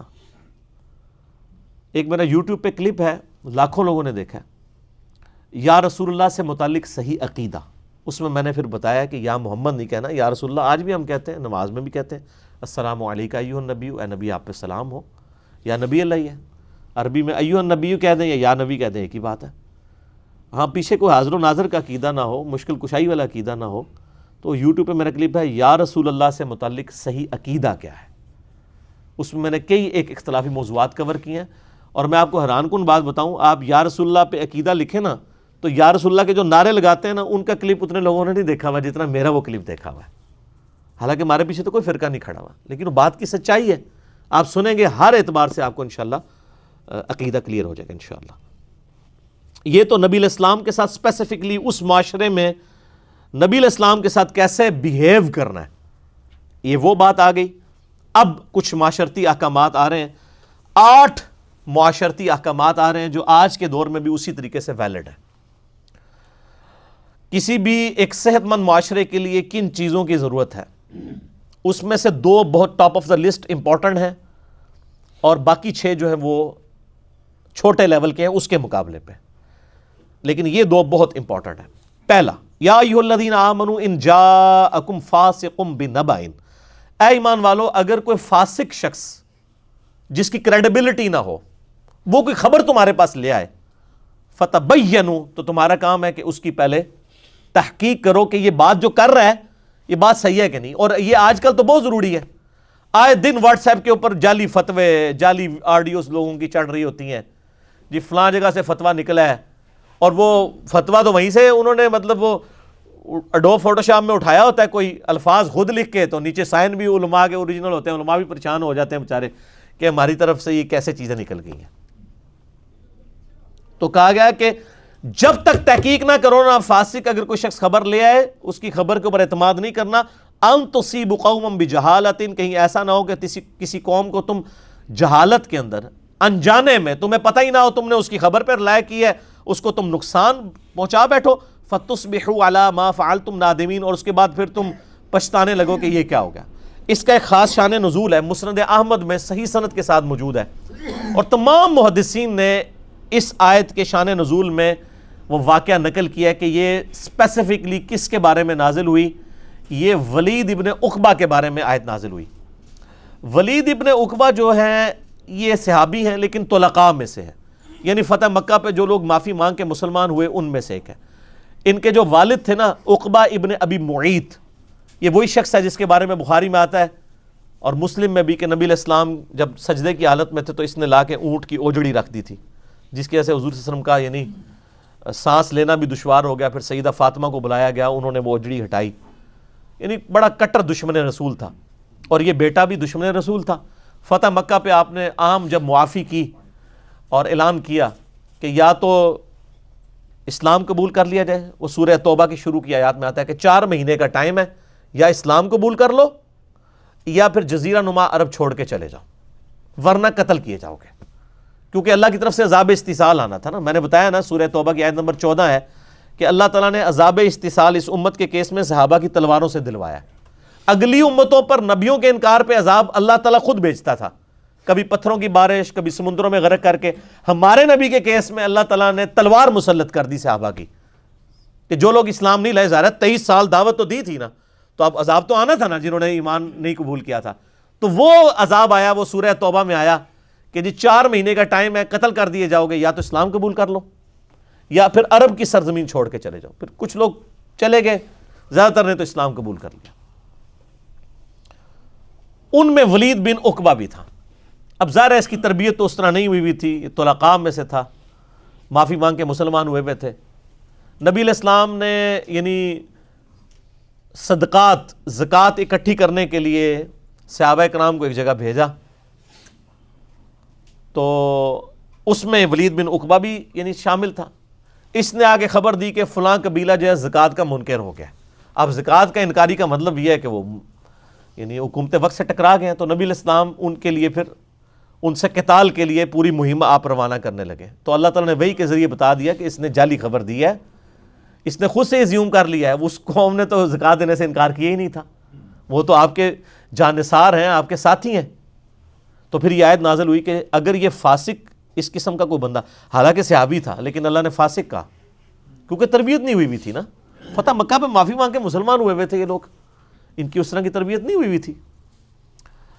تو اسی آیت کو امام مسلم نے صحیح مسلم کے مقدمے میں بھی نقل کیا ہے شروع میں اس بات کی دلیل پہ کہ فاسق شخص اگر صحابی ہے تو اس کی روایت قبول نہیں ہو رہی، تو کوئی راوی جو ہے وہ اگر ثقہ نہیں ہوگا اس کی حدیث قبول نہیں کی جائے گی، اور اس کی دلیل میں یہی آیت لے کے آئے امام مسلم صحیح مسلم کے مقدمے میں۔ پھر وہ حدیثیں لے کے آئے کہ جی کسی شخص کے جھوٹا ہونے کے لیے کافی ہے کہ ہر سنی سنائی بات آگے کر دے، یہ حدیث بھی امام مسلم لے کے آئے۔ پھر پہلی حدیث ہی مولا علی سے لے کے آئے ہیں رضی اللہ تعالیٰ عنہ علیہ السلام کہ جس شخص نے میری طرف جھوٹ منسوب کیا اپنا مقام دوزخ میں دیکھ لے۔ تو 92 روایات مسلم کی شروع کی، وہ ہے ہی اس بات پہ ہیں کہ صرف صحیح حدیث لی جائے گی، ضعیف روایتیں نہیں لی جائیں گی۔ اس میں یہ بھی آیت لے کے آئے، تو یہ اس سے ریلیٹڈ واقعہ تھا۔ تو وہ تو قوم یعنی اس کا تو رگڑا نکلنے لگا تھا غلط خبر کے اوپر، وہ تو اللہ تعالیٰ نے وحی کے ذریعے نبی علیہ السلام کو بتا دیا۔ تو یہ ہے کہ اگر کوئی فاسق خبر لے کے آئے تو کہیں ایسا نہ ہو تم جہالت میں نقصان پہنچا بیٹھو۔ اور پھر یہ جو بندہ ہے نا جی، اس بندے نے یعنی صرف حضور کے زمانے میں نہیں، بعد میں بھی یہ یعنی مسلمانوں کے گلے کا کانٹا ہی بنا رہا ہے، ولید بن عقبہ، حالانکہ صحابی ہے۔ اسی کو کوفے کا گورنر لگا دیا تھا حضرت عثمان نے اپنے دور میں۔ آپ دیکھیں کہ نبی علیہ السلام کی وفات ہوئی، اس کے بعد حضرت ابوبکر کا دور، پھر حضرت عمر کے بھی دور، 13-14 سال ہو گئے ہیں اس کو مسلمان ہوئے، لیکن اس کی حرکتیں ٹھیک نہیں ہوئی۔ صحیح مسلم میں آتا ہے اس نے شراب پی کے فجر کی نماز پڑھائی، اسلام پھیر کے کہتا ہے 2 پڑھائیاں نے کہ 4۔ لوگوں نے کہا یار یہ کیا چکر ہوا ہے، قریب آئے، منہ چیک کیا تو بدبو آ رہی تھی شراب کی۔ حضرت عثمان کو خط لکھ دیا کہ یہ جناب آپ نے جو تحفہ بھیجا نا گورنر بنا کے، حالانکہ حضرت عمر نے منع کیا تھا کہ جو فتح مکہ پہ معافی مانگ کے مسلمان ہوئے نا، ان کی 3 نسلوں میں بھی کسی کو مسلمانوں کے اوپر امین نہیں لگانا، کیونکہ ان کی تو وہ تربیت ہی نہیں ہے۔ لیکن وہ پھر دیکھ لیں وہ گاٹے فٹ ہو گیا، چونکہ حضرت عثمان کا یعنی یہ رشتہ دار تھا، یہ ستیلا بھائی بھی لگتا تھا ولید بن عقبہ۔ حضرت عثمان کو جناب لیٹر پہنچ گیا، اور یہ بخاری میں بھی آپ کو مل جائے گی حدیث، بخاری میں حضرت عثمان والے چیپٹر میں، مسلم شریف میں ڈیٹیل سے آپ کو شراب والے چیپٹر میں ملے گی۔ پھر حضرت عثمان نے کہا کہ میں سن رہا ہوں کہ لوگ جو ہیں وہ باتیں کر رہے ہیں کہ یہ میرا رشتہ دار ہے تو میں اس کو چھوڑ دوں گا، تو میں نہیں اس کو چھوڑوں گا، نہیں کوڑے لگواؤں گا۔ مسلم شریف کے الفاظ ہیں، میں نے یہ واقعہ کربلا والے اپنے ریسرچ پیپر پہ لکھی ہے حدیث، مسلم شریف کے الفاظ ہیں، حضرت عثمان نے حضرت علی کو کہا کہ اس کو کوڑے لگائے جائیں۔ حضرت علی نے اپنے بیٹے حسن ابن علی کو، حضرت حسین کے بڑے بھائی کو کہا کہ حسن اٹھ اور اس کو کوڑے لگا شرابی کو۔ تو حضرت حسن غصے میں آ گئے، انہوں نے کہا جو اس کی میٹھی کھاتا ہے نا وہی کڑوی چکھے، یعنی عثمان کیوں لگاتا ہے اس طرح کے بندوں کو گورنر، ان کی میٹھی کھاتا ہے یعنی ان سے بینیفیشری ہے وہ، کہ ان کو گورنر بھی لگاتا ہے، اب کڑوی بھی خود چکھے، ہم کیوں کوڑے لگائیں، اور اٹھ کے وہاں سے چلے گئے، اپنے باپ حضرت علی کی بات نہیں مانی۔ کیوں؟ کیونکہ اس وقت قبائلی سسٹم تھا، یہ بنو ہاشم سے تھے، وہ بنو امیہ سے تھا۔ تو حضرت حسن نے کہا کہ میں کوڑے لگاؤں گا تو یہ کہیں گے جی بنو ہاشم کے بندے نے کوڑے مارے ہیں جی ولید بن عقبہ کو۔ اور آپ دیکھ لینا بعد میں پھر حضرت معاویہ نے یہی کچھ ہی ہوا ہے نا، حضرت علی کے خلاف جو کھڑے ہوئے ہیں اور بغاوت کی ہے وہ اسی بنیاد پہ خاندانی تعصب ہی تھا نا۔ حضرت حسن نے اسی وقت بانپ لیا۔ پھر حضرت علی نے ایک اور شخص کو کہا کہ تو کھڑے ہو کے کوڑے لگا، اس نے لگائے۔ 40 کوڑے جب پورے ہوئے تو حضرت علی نے کہا بس۔ نبی علیہ السلام 40 لگواتے تھے، حضرت عمر 80 لگواتے تھے، میں دونوں کو جائز سمجھتا ہوں لیکن 40 پہ ہی روک لو۔ تو اس کے بعد پھر یہی وہ بندہ تھا جس کی وجہ سے پھر حضرت عثمان کے لوگ خلاف ہونا شروع ہو گئے کہ کس طرح کے لوگوں کو ہم پہ امیر لگاتے ہیں، پھر آہستہ آہستہ پھر وہ شہادت تک ان کی یعنی معاملات چلے گئے. یہ ایک علیحدہ سے ٹاپک ہے میرا واقعہ کربلا والا, آپ ریسرچ پیپر پڑھ لیں, اس میں حضرت عثمان کی شہادت کے اصلی اسباب میں نے بتائے ہیں. ایک تو وہ جعلی اسباب ہے نا کہ ایک عبداللہ بن سبا تھا, وہ یہودی تھا, یہ کر دیا, سارے نو پاگل بنا چھڑا ایک کلے بندے نے. ایڈی ٹرینڈ قوم جنہیں رومن اور پرشین امپائر ہولڈر دیا ہے, اس کو ایک بندے نے چکر چڑھا دیا. یہ آل امیہ کی بدماشی کو چھپانے کے لیے انہوں نے ایک یعنی کریکٹر اس اعتبار سے انڈیوس کر دیا. حالانکہ عبداللہ ابن سبا بعد کی پیداوار ہے, اس کو حضرت علی نے قتل کروایا تھا, اس کا شہادت عثمان میں کوئی تعلق نہیں. شہادت عثمان کے اسباب آپ لکھیں یوٹیوب پہ, شہادت عثمان کے اسباب, تو لاکھوں لوگوں نے میرا کلپ دیکھا ہے کہ حضرت عثمان کی کچھ پالیسی سے صحابہ کو اختلاف ہوا تھا, صحابہ ہی ان کے خلاف کھڑے ہو گئے تھے. ایک تلخ داستان ہے, اس کو میں یہاں پہ چھوڑتا ہوں, چونکہ ولید بن عقبہ کا ذکر ہے تو میں نے اس کو یعنی ضمناً ڈسکس کر لیا. تو یہ ولید بن عقبہ وہ تھا, اور یہ یعنی اس اعتبار سے بھی بدوایا ہوا شخص ہے کہ جز رفع الیدین کے اندر بھی موجود ہے. امام بخاری کی کتاب ہے رفع الیدین پہ, جز رفع الیدین, اس میں ایک روایت موجود ہے کہ یہ اپنی بیوی کو بہت مارا کرتا تھا. نبی علیہ السلام نے پیغام بھجوایا کہ نہ مار, 2 بار 3 بار نہیں باز آیا. پھر حضور نے یوں ہاتھ اٹھا کے نا اس کے لیے اس پہ لعنت کی اور اس کے لیے بد دعا کی تھی. وہ لعنت ہی پہ ہی رہی, پھر وہ پوری زندگی نال ہی رہی. تو اس سے امام بخاری نے یعنی اس حدیث کو جز رفع الیدین میں اس لیے لے کے آئے, وہ یہ چیز بتانا چاہ رہے تھے چونکہ حنفیوں نے یہ موقف اڈاپٹ کر لیا تھا نا کہ ہاتھ اٹھانا جو ہے نا یہ سکون کو برباد کرتا ہے. تو امام بخاری نے ہاتھ اٹھانے کے دلائل پہ, چاہے وہ رفع الیدین کے لیے ہاتھ اٹھانا ہو یا دعا کے لیے ہاتھ اٹھانا ہو, وہ دلائل میں ساری حدیثیں انہوں نے جمع کی ہیں جز رفع الیدین میں. تو اس میں انہوں نے یہ بھی حدیث جمع کی کہ ولید بن عقبہ کے لیے ہاتھ اٹھا کے حضور نے بد دعا کی تھی. تو اس سے ثابت ہوا کہ ہاتھ اٹھانا کوئی سکون نہیں برباد کرتا. رفع الیدین ہے نا یہ بھی ہاتھوں کو بلند کرنا, تو وہ اس میں امام بخاری یعنی ولید بن عقبہ کے بارے میں صحیح سند کے ساتھ ہے. زبیر عزیز صاحب کی تحقیق چھپی ہوئی ہے, آپ جز رفع الیدین میں جا کے, یہ میں نے پہلی دفعہ آن ایئر کی ہے, وہ ہمارے یوسف بھائی نے مجھے بتائی تھی, میرے تو علم میں بھی نہیں تھی.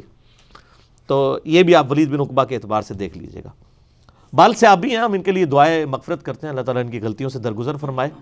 اور ضروری تو نہیں کہ آپ کوئی صحابی ایک بن گیا تو وہ سوئچ آن ہوگا تو اس کے سارے مال ہی صحیح ہو جائیں گے. یعنی ہر طرح کے لوگ موجود ہوتے ہیں, اچھے لوگ بھی ہوتے ہیں, برے لوگ بھی ہوتے ہیں. انسان ایک خاص حد تک ہی اپنے کو امپروو کر سکتا ہے نا, اس سے آگے تو نہیں بڑھ سکتا. وَاعْلَمُوا, اور جان لو, أَنَّ فِيكُمْ رسول اللہ, کہ تم میں اللہ کے رسول ہیں صلی اللہ علیہ وسلم.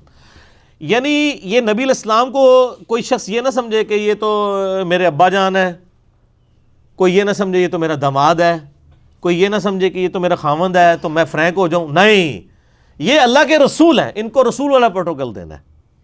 ان فیکم رسول اللہ, کوئی شخص یہ نہ سمجھے کہ یہ محمد بن عبداللہ ہیں, آپ کا یہ سٹیٹس آپ کے سامنے ہو کہ یہ محمد الرسول اللہ ہے صلی اللہ علیہ وآلہ وسلم. اچھا آپ حیران ہوں گے اس آیت سے بریلوی علماء نے کتنا الٹا مطلب نکالا ہے. انہوں نے حاضر و ناظر ثابت کر دیا, ان فیکم رسول اللہ, وہ کہتے ہیں کہ یہ اللہ تعالیٰ ہمارے رسول اللہ تم میں موجود ہے, وہ کہتے ہیں آج تک موجود ہے. یہ اس آیت کے مطلب یہ نکالا ہوا ہے انہوں نے. آپ یعنی مفتی احمد نعیمی صاحب کے دلائل پڑھیں حاضر و ناظر میں, آپ کو یہ دلیل کے طور پہ ملے. قرآن میں لکھا ہے کہ رسول اللہ تم میں موجود ہے, اور یہ لکھا ہوا ہے سر کہ یہ بات کیا ہو رہی ہے کہ وہ صحابہ کو کہا جا رہا ہے کہ تم میں یہ اللہ کے رسول ہیں, ان کا پروٹوکول کا خیال رکھنا ہے. لو یطیعکم فی کثیر من الامر, اگر نبی علیہ السلام تمہارے معاملات کے اندر تمہاری باتیں ماننا شروع کر دیں تو پھر کیا ہوگا, تمہارے لیے مصیبت کیا پڑ جائے گی. نَعَرِدْتُمْ وَلَٰكِنَّ اللَّهَ حَبَّبَ إِلَيْكُمُ الْإِيمَانَ, تو تم مشقت میں پڑ جاؤ گے اگر رسول اللہ تمہاری باتیں ماننا شروع کر دیں. یعنی تمہارے ہر مشورے کو ضروری نہیں کہ نبی علیہ السلام مانے, وہ وحی کی تائید کے ساتھ ہیں, تم مصیبت میں پڑ جاؤ گے. جیسے صلح حدیبیہ میں سارے صحابہ کا مشورہ یہ تھا کہ یہ صلح نہیں ہونی چاہیے, لیکن بعد میں سب کو احساس ہوا کہ یہ صلح حدیبیہ فتح تھی, اور قرآن میں آیت بھی نازل ہوئی, اِنَّا فَتَحْنَا لَكَ فَتْحًا مُبِينًا. صلح حدیبیہ کو نبی علیہ السلام کی فتح قرار دیا. پچھلی دفعہ آپ سن چکے ہیں 1400 میں سے ایک بندہ بھی راضی نہیں تھا اس صلح کے اوپر سوائے نبی علیہ السلام کے. تو اگر نبی علیہ السلام ان کی بات اس وقت مان لیتے, لیکن آج اگر حکمران کے خلاف لوگ کھڑے ہوں گے نا اور میجورٹی, پھر حکمران کو بات ماننی ہوگی. نبی علیہ السلام چونکہ وحی کی تائید کے ساتھ تھے, تو یہاں پہ کہا جا رہا ہے اگر رسول اللہ کسی معاملے میں حکم دے دینا پھر تم نے اب سائڈ پہ رہنا ہے, کیونکہ وہ اللہ کے رسول ہیں. اگر وہ تمہاری باتیں ماننا شروع کر دیں تمہارے لیے مصیبت کل کو کھڑی ہو جائے گی. ان کو وحی کی تائید حاصل ہے. آج تو کسی بزرگ کو, کسی بھی بڑے سے بڑے شخص کو یہ تو نہیں کہہ سکتا کہ مجھے وحی کی تائید حاصل ہے. وَلَٰكِنَّ اللَّهَ حَبَّبَ إِلَيْكُمُ الْإِيمَانَ، بلکہ اللہ تعالیٰ نے تمہارے لیے ایمان کو محبوب کر دیا. وَزَيَّنَهُ فِي قُلُوبِكُمْ، اور تمہارے دلوں میں اس کو آراستہ کر دیا. وَكَرَّهَ إِلَيْكُمُ الْكُفْرَ، اور کفر کی نفرت اور کراہت تمہارے دل میں ڈال دی. وَالْفُسُوقَ، اور فسق کی. وَالْعِصْيَانَ، اور نافرمانی کی. أُولَٰئِكَ هُمُ الرَّاشِدُونَ، یہی لوگ ہیں ثابت قدم. یعنی صحابہ کرام کے لیے یہ اتنی بڑی عظمت والی یہ آیات ہیں کہ اللہ تعالیٰ فرما رہا ہے کہ پہلے تو کلاس لینا تھوڑی سی کہ اگر نبی تمہاری پیروی شروع کر دیں تو تمہارے لیے مصیبت بن جائے گی، لیکن پھر ساتھ ہی اللہ نے کہا کہ اللہ تعالیٰ نے ایمان تمہارے دلوں میں ایسا داخل کیا ہے کہ محبوب ترین چیز تمہارے لیے ایمان بن چکی ہے، اور تمہارے دلوں کو آراستہ کر دیا ایمان کے ساتھ، اور قابل نفرت بنا دی ہے کفر اور فسق اور نافرمانی، اور ثابت قدم لوگ ہیں یہ. یعنی صحابہ اکرام کی عظمت میں یہ یعنی ایک بہت بلیغ الفاظ ہیں. فضلا من اللہ و نعمہ، یہ اللہ کا خاص فضل ہے اور نعمت ہے. ظاہر ہے صحابی، کوئی شخص اپنے آپ کو خود صحابی بنا تو نہیں سکتا نا. ہاں اس زمانے میں جو ایمان قبول کر لے تو بنا لے، لیکن آج تو نہیں کوئی یہ مرتبہ حاصل کر سکتا. تو یہ اللہ تعالیٰ نے خاص اسپیشل پروٹوکول تمہیں دیا ہے. واللہ علیم حکیم، اور اللہ تعالیٰ علم والا، حکمت والا ہے. یہ پہلا حکم تھا جی کہ فاسق بندہ خبر لے آئے، اس کی خبر کے اوپر آپ نے چلنا نہیں ہے. نبی جو کچھ حکم دیتے ہیں چپ کر کے اس کے پیچھے چلنا ہے. اگر وہ آپ کا کہنا ماننا شروع کر دیں آپ کے لیے مصیبت کھڑی ہو جائے گی. اب جناب دوسرا حکم آ رہا ہے، بڑا حکم. وَإِن طَائِفَتَانِ مِنَ الْمُؤْمِنِينَ اقْتَتَلُوا فَأَصْلِحُوا بَيْنَهُمَا، اگر مسلمانوں کے دو گروہ آپس میں لڑ پڑیں تو ان کے درمیان صلح کروا دیا کرو. فَإِن بَغَتْ إِحْدَاهُمَا عَلَى الْأُخْرَى، اور اگر کوئی ایک گروہ دوسرے کے ساتھ زیادتی پر اترا ہو، فَقَاتِلُوا الَّتِي تَبْغِي حَتَّى تَفِيءَ إِلَىٰ أَمْرِ اللَّهِ، پھر جو زیادتی کر رہا ہے نا گروہ، اس کے خلاف تم دوسرے گروہ کے ساتھ مل کر قتال کرو یہاں تک کہ وہ بھی اللہ کے حکم کے تحت آ جائے. یعنی پھر آپ تلوار مسلمان کے خلاف بھی اٹھا سکتے ہیں اگر وہ بغاوت پہ اترا ہو. یہی وہ آیات ہیں جن کے کانٹیکسٹ میں سیدنا علی نے جو ہے وہ تلوار اٹھائی تھی جنگ جمل اور صفین کے اندر. حالانکہ دوسری طرف مسلمان تھے، صحابہ تھے، اسی آیت کے تحت چونکہ امیر المومنین تھے، اور امیر المومنین کے خلاف کوئی پارٹی جتھا بناتا ہے. آج بھی آپ دیکھیں نا، اب تو بڑے اچھے طریقے سے سمجھ آ گئی ہے نا جی کوئی نان سٹیک ایکٹر نہیں ہونا چاہیے جی حکومت پہ چڑھ دوڑے. تو سر نان سٹیک ایکٹر تو اسلامی حکومت میں واقعی نہیں ہونا چاہیے. تو اس زمانے میں بھی جو نان سٹیک ایکٹر بنا اور قانون کو ہاتھ میں لیا تو سیدنا علی نے پھر مجبوراً ان کے خلاف تلوار اٹھائی، اور آپ نے پہلی پیشن گوئی کی تھی صلی اللہ علیہ وآلہ وسلم. میں نے اپنے کربلا والے ریسرچ پیپر کے اندر واقعہ کربلا کا حقیقی پس منظر 72 صحیح الاسناد احادیث کی روشنی میں 200 روایتیں جمع کی ہیں. میں نے یہ ساری احادیث نقل کی ہیں. مسند احمد میں ہے، سنن نسائی الکبریٰ کے اندر ہے کہ نبی علیہ السلام ایک دفعہ اپنی ایک بیوی کے گھر سے نکلے اور صحابہ کرام بھی آپ کے ساتھ تھے. تو آپ کی جوتی ٹوٹ گئی، آپ نے اپنی جوتی گانٹھنے کے لیے سیدنا علی کو دی، اور پھر آپ تھوڑی دور جا کے کھڑے ہو گئے. حضرت علی وہیں پہ بیٹھ کے جوتی گانٹنا شروع کر دی. تو پھر آپ صلی اللہ علیہ وسلم نے اپنے اصحاب سے فرمایا کہ اللہ تعالیٰ نے مجھے یعنی یہ دین دے کر مبعوث کیا، اور ایز اے لاسٹ ریزارٹ مجھے قرآن پاک کو منوانے کے لیے تلوار اٹھانی پڑی کافروں کے خلاف. تو لیکن تم میں ایک ایسا خوش نصیب شخص بھی ہے جسے مسلمانوں کے خلاف تلوار اٹھانی پڑے گی قرآن کی تعبیر میں. تو حضرت ابوبکر نے کہا انا یا رسول اللہ، کیا وہ خوش نصیب میں ہوں؟ فرمایا لا. حالانکہ آپ علیہ السلام کی زبان پہ لا نہیں تھا آتا کبھی بھی، یہ آپ کی عادت تھی، آپ اس لفظ کو نہیں کو اوائڈ کرتے تھے. حضرت عمر نے کہا انا یا رسول اللہ، آپ نے فرمایا لا. پھر آپ نے فرمایا بلکہ وہ شخص ہے جو میری جوتیاں گانٹ رہا ہے. تو صحابہ کرام دوڑے سیدنا علی کی طرف کہ آپ کے لیے اتنی بڑی بشارت نبی علیہ السلام نے فرمائی ہے کہ جس طرح اللہ نے اپنے نبی کو کافروں پر مسلط کیا تھا، ان کا قبلہ درست کرنے کے لیے تلوار اٹھائی تھی ایز اے لاسٹ ریزارٹ، آپ مسلمانوں کے خلاف تلوار اٹھائیں گے جب وہ ڈی ٹریک ہو جائیں گے. تو سیدنا علی کو جب یہ بات بتائی تو حضرت علی مسکرا پڑے. صحابہ کہتے ہیں کہ ہمیں پتہ چل گیا کہ حضرت علی کو یہ بات پتہ ہے کہ انہوں نے آن دا بہاف آف پروفٹ مسلمانوں کے خلاف قتال کرنا ہے. تو جنگ جمل، صفین، نہروان، یہ تینوں کی ڈیٹیلز آپ کو اس ریسرچ پیپر میں ملیں گی. ایک ایک حدیث کے اوپر بخاری مسلم میں کئی احادیث موجود ہیں سیدنا علی کی سپورٹ میں. اور وہ یہ آیت یہی تھی کہ چونکہ انہوں نے بغاوت کی تھی امیر المومنین کے خلاف، تو قرآن کا حکم ہے کہ اگر کوئی گروہ باغی ہو جائے تو پھر اس کے خلاف قتال کرنا یہاں تک کہ وہ آمادہ ہو جائے اطاعت کے اوپر. فَإِنْ فَاءَتْ فَأَصْلِحُوا بَيْنَهُمَا بِالْعَدْلِ، اور اگر وہ پھر لوٹ آئے صلح کی طرف تو پھر ان دونوں گروہوں کے درمیان عدل کے ساتھ فیصلہ کرو، وَأَقْسِطُوا، اور انصاف کی بات کرو۔ یہ نہیں ہے کہ آپ ایک بندہ واپس آ گیا تو آپ کو کہ جی تو اس ٹائم ہی باغی ہو ایسا نا، تو اس کے ساتھ آپ ستیلوں والا سلوک کریں، نہیں، جب اس نے توبہ کر لی واپس آ گیا تو وہ پھر تمہارا بھائی ہے۔ ان اللہ یحب المقسطین، بے شک اللہ تعالیٰ انصاف کرنے والوں سے محبت کرتا ہے۔ انما المؤمنون اخوہ، مومنین تو سوائے اس کے کچھ نہیں کہ وہ آپس میں بھائی بھائی ہیں۔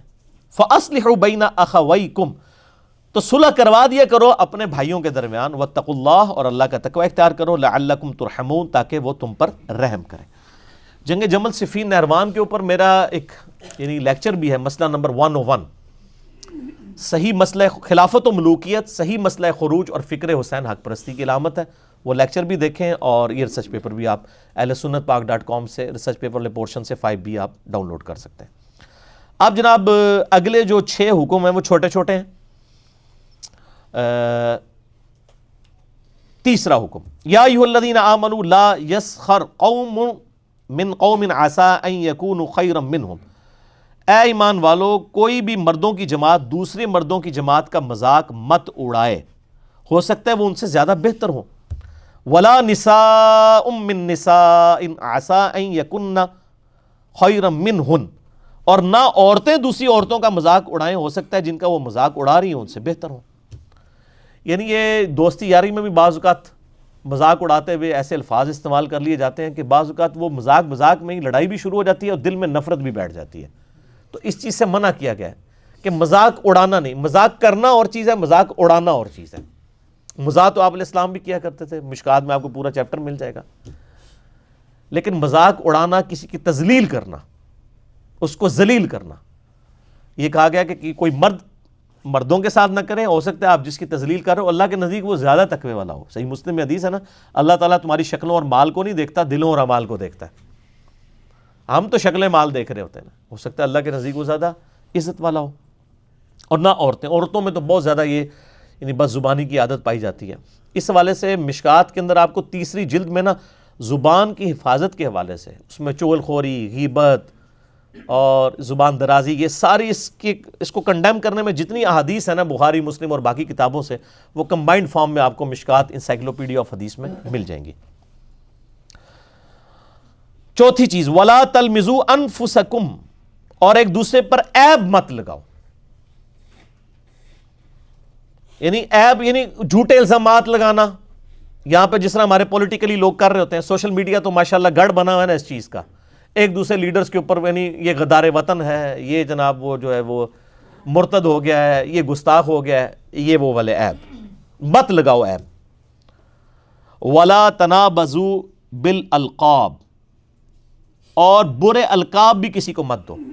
یہاں پہ بھی آپ دیکھ لیں نا، پولیٹیکل لیڈرز ایک دوسرے کو القاب دیے ہوئے ہیں، پھر مذہبی لیڈروں نے ایک دوسرے کو القابات دیے ہوئے ہیں، اور یہ آج کے نہیں پرانے بزرگ بھی یہی کچھ کرتے رہے ہیں۔ میں نے بتایا نا کہ حسام الحرمین میں احمد بریلوی صاحب نے علماء دیوبند کو لکھا ہے کہ یہ واجب القتل ہیں، اور جب اس کے جواب میں المحند علی المفند لکھی ہے نا علماء دیوبند نے، انہوں نے لکھا ہے کہ بریلوی، احمد بریلوی اور ان کی پوری جماعت ایک شیطانی لشکر ہے جو ہم پہ حملہ آور ہو گیا۔ تو یہ پرانے بزرگوں نے بھی خوب ایک دوسرے کے ساتھ جو ہے نا وہ بزرگ آزمائی کی ہوئی ہے۔ برے القاب نہ دو۔ اچھا القاب اگر ایسے ہو نا کہ جو یعنی ایک نک نیم جیسے رکھے ہوتے ہیں، گڈو، پپو، اس قسم کے، اس پہ میرا بھی ایک یوٹیوب کے اوپر کلپ ہے، نک نیمز انجینئر محمد علی مرزا، وہ نک نیم آپ دے سکتے ہیں، نبی علیہ السلام بھی نک نیم دیتے تھے اگر وہ کسی کو برے نہ لگیں، جیسے حضرت ابو ہریرہ کو کہا گیا بلیوں والا، حضرت علی علیہ السلام کی کنیت ہے ابو تراب، مٹی والا، بخاری مسلم میں آتا ہے، وہ نبی علیہ السلام کے جسم سے مٹی جھاڑی اور ابو تراب کہا، انہوں نے اپنی کنیت رکھ لی۔ تو اس طرح کی کنیتیں جو کسی کو پسند ہوں وہ آپ دے سکتے ہیں، لیکن اگر کوئی برا یعنی کسی کو ٹھگنا، لولا، لنگڑا، انا، کانا، اس طرح کے الفاظ پنجابی بھی کتنے سی بول دینے نا، نہیں یہ نہیں الفاظ نہیں بولنا ہے، برے القاب کے ساتھ نہیں۔ حتیٰ کہ ابو داؤد میں حدیث آتی ہے کہ سیدہ عائشہ نے سیدہ صفیہ کے بارے میں کہہ دیا وہ چھوٹے قد کی تھی، حضور کی بیوی، تو نبی علیہ السلام فرمایا عائشہ تم نے ایسا جملہ اپنی زبان سے نکالا ہے کہ اگر یہ سمندر میں ڈال دیا جائے تو پورا سمندر کڑوا ہو جائے، اس کی کڑواہٹ، حالانکہ کون نکالنے والی؟ سیدہ عائشہ۔ تو حضرت عائشہ پھر کہتی ہیں میں پوری زندگی یعنی اس پہ شرمندہ تھی کہ میں نے ایسی بات کیوں کی صرف، اور وہ زبان سے بھی میں صرف اشارہ کیا کہ چھوٹے قد کی ہے. آپ اندازہ کریں یہاں پہ لوگ کیا کیا باتیں کر دیتے ہیں کسی کے بارے میں، وَلِعَاذُ بِاللَّهِ تَعَالَى. وَمَن لَّمْ يَتُبْ فَأُولَٰئِكَ هُمُ الظَّالِمُونَ. اچھا اس کے بئس الاسم الفسوق بعد الایمان، کتنا ہی برا نام ہے مسلمان ہو کر فاسق کہلانا. یعنی ایک بندہ مسلمان بھی ہو جائے اور پھر وہ اپنے برے کام برے کرتوت نہ چھوڑے تو اللہ تعالیٰ فرماتا ہے کتنا فاسق کتنا برا شخص ہے وہ کہ مسلمان بھی ہو اور وہ یہ ساری برائیاں اس کے اندر موجود ہوں. وَمَن لَّمْ يَتُبْ، اور جو توبہ نہیں کریں گے ان گناہوں سے، فَأُولَٰئِكَ هُمُ الظَّالِمُونَ، ایسے لوگ ہیں ظالم. یا ایھا الذین آمنوا، اے ایمان والو، اجتنبوا کثیرا من الظن، اجتناب کرو بہت زیادہ گمان کرنے سے. ان بعض الظن اثم، بے شک بعض ظن بدگمانیاں گناہ کے درجے میں ہوتی ہیں. یعنی یہ بدگمانی لوگ کرتے ہیں نا، یعنی کسی کے بارے میں خود ہی ازیوم کر لیا کسی معاملے کے اندر، تو اللہ تعالیٰ ہمارا یہ جو بیٹھ کے جو کھچڑی پکاتے رہتے ہو نا دماغ میں، کئی بدگمانیاں گناہ کے درجے میں لے جاتی ہیں. اگر آپ یعنی اس کا مطلب ہے کہ دل میں بھی برا خیال کسی کے بارے میں لانا یہ بھی گناہ میں لے کے جا سکتا ہے انسان کو. تو بدگمانی تو گناہ کے درجے میں، یعنی گمان سے بچو. پوری کوشش کریں کہ پازیٹیو حسن ظن رکھیں. پھر میں پولیٹیکل لیڈرز کی مثالیں دوں گا کہ وہ ایک دوسرے کے بارے میں پورا کنکلوڈ کر لیتے ہیں کہ جی یہ ہوا تھا اس لیے یہ یہودیوں کا ایجنٹ ہے، یہ انڈیا کا ایجنٹ ہے، یہ مودی کا یار ہے، یہ جناب وہ اسرائیل والوں کا یار ہے، یہ فلانے کا یار ہے. خود سے ہی ایک پوری ڈاکٹرائن کھڑی کر لیتے ہیں اور جب عدالتوں میں بلایا جاتا ہے وہاں جا کے معافی نامہ لکھ کے آ جاتے ہیں، کیونکہ انہوں نے اپنا مقصد تو اچیو کر لیا ہوتا ہے نا، دوسرے پولیٹیکل اپوننٹ کو بدنام کرنا وہی مقصد ہوتا ہے. عدالتوں میں معافیاں مانگ لیتے ہیں، حالانکہ معافی بھی پھر اعلانیہ ہی مانگنی چاہیے. اعلانیہ گناہ کی معافی اعلانیہ ہونی چاہیے. یہ نہیں ہے کہ آپ نے الزام لگا دیا کہ یہ یہودیوں کا ایجنٹ ہے اور جب عدالت پوچھے کہ جی کیا انہوں نے یہودیوں سے کون سی لی ہے فنڈنگ اور آپ پروف نہ کر سکیں تو پھر آپ معافی مانگیں. یعنی عدالتیں اسی لیے بنی ہوئی ہوتی ہیں نا کہ آپ پروف لے کے جائیں. اور اگر کوئی شخص مجرم بھی ہو، اگر آپ عدالت میں پروف نہیں کر سکتے تو عدالت اسے سزا دینے کی مجاز نہیں ہے اسلام میں. اس طرح تو ڈیکورم نہیں رہ سکتا ہے معاشرے کا، ورنہ تو کئی مظلومین کو آپ جو ہے نا وہ محب الوطن سمجھ کے ان کو غدار وطن سمجھ کے مار دیں گے. ٹھیک ہے، آپ 50 بندے ماریں گے، ہو سکتا ہے اس میں سے 50 میں سے 45 جو ہے وہ آپ نے نجائز مار دیے ہوں. اس لیے کہا گیا کہ پروف لے کے آؤ. اس لیے میں اکثر یہ یعنی یہ مسنگ پرسن اور اس مسئلے میں بہت اسٹرکٹ ہوں. مسنگ پرسن والا تو کام ہونا ہی نہیں چاہیے ایک اسلامی معاشرے میں. اگر آپ سمجھتے ہیں یہ مجرم ہے، دلائل اکٹھے کریں، عدالت میں پیش کریں، عدالت فیصلہ کرے گی. کسی شخص کو یہ حق حاصل نہیں ہے کہ وہ خود جو ہے وہ محب الوطن بن کے کسی کو گولی مار دے.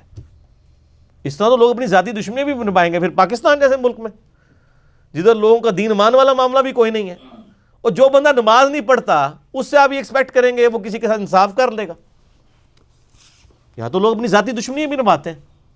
آئے دن کوئی کسی کو گستاخ رسول کہتا ہے، کوئی کسی کو مشرک کہہ دیتا ہے، کوئی بدعتی کہتا ہے، غدار کہہ دیتا ہے. ولا تجسسوا، اور 7ویں چیز آ گئی ہے تجسس بھی نہیں کرنا. 6ٹھی چیز آئی کہ زن سے بچنا ہے.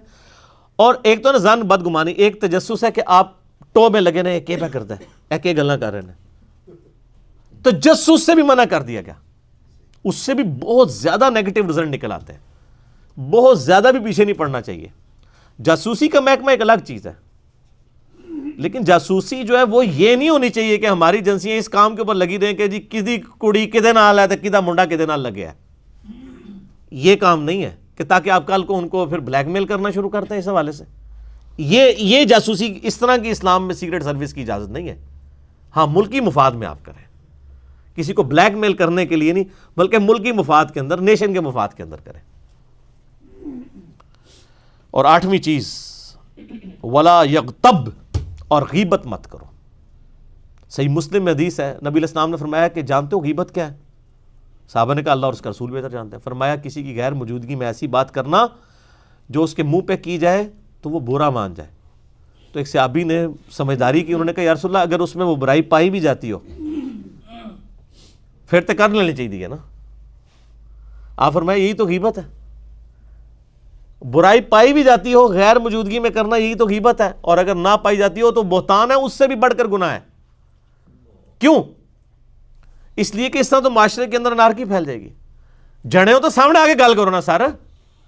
ہو سکتا ہے آپ جو بات کریں وہ آگے سے آپ کو معقول جواب دے دے کہ سر آپ نے غلط سمجھا، یہ ایسے نہیں ایسے تھا، آپ نے پکڑ کے کیا سے کیا بنا دیا، نے یہ بات کی ہی نہیں تھی.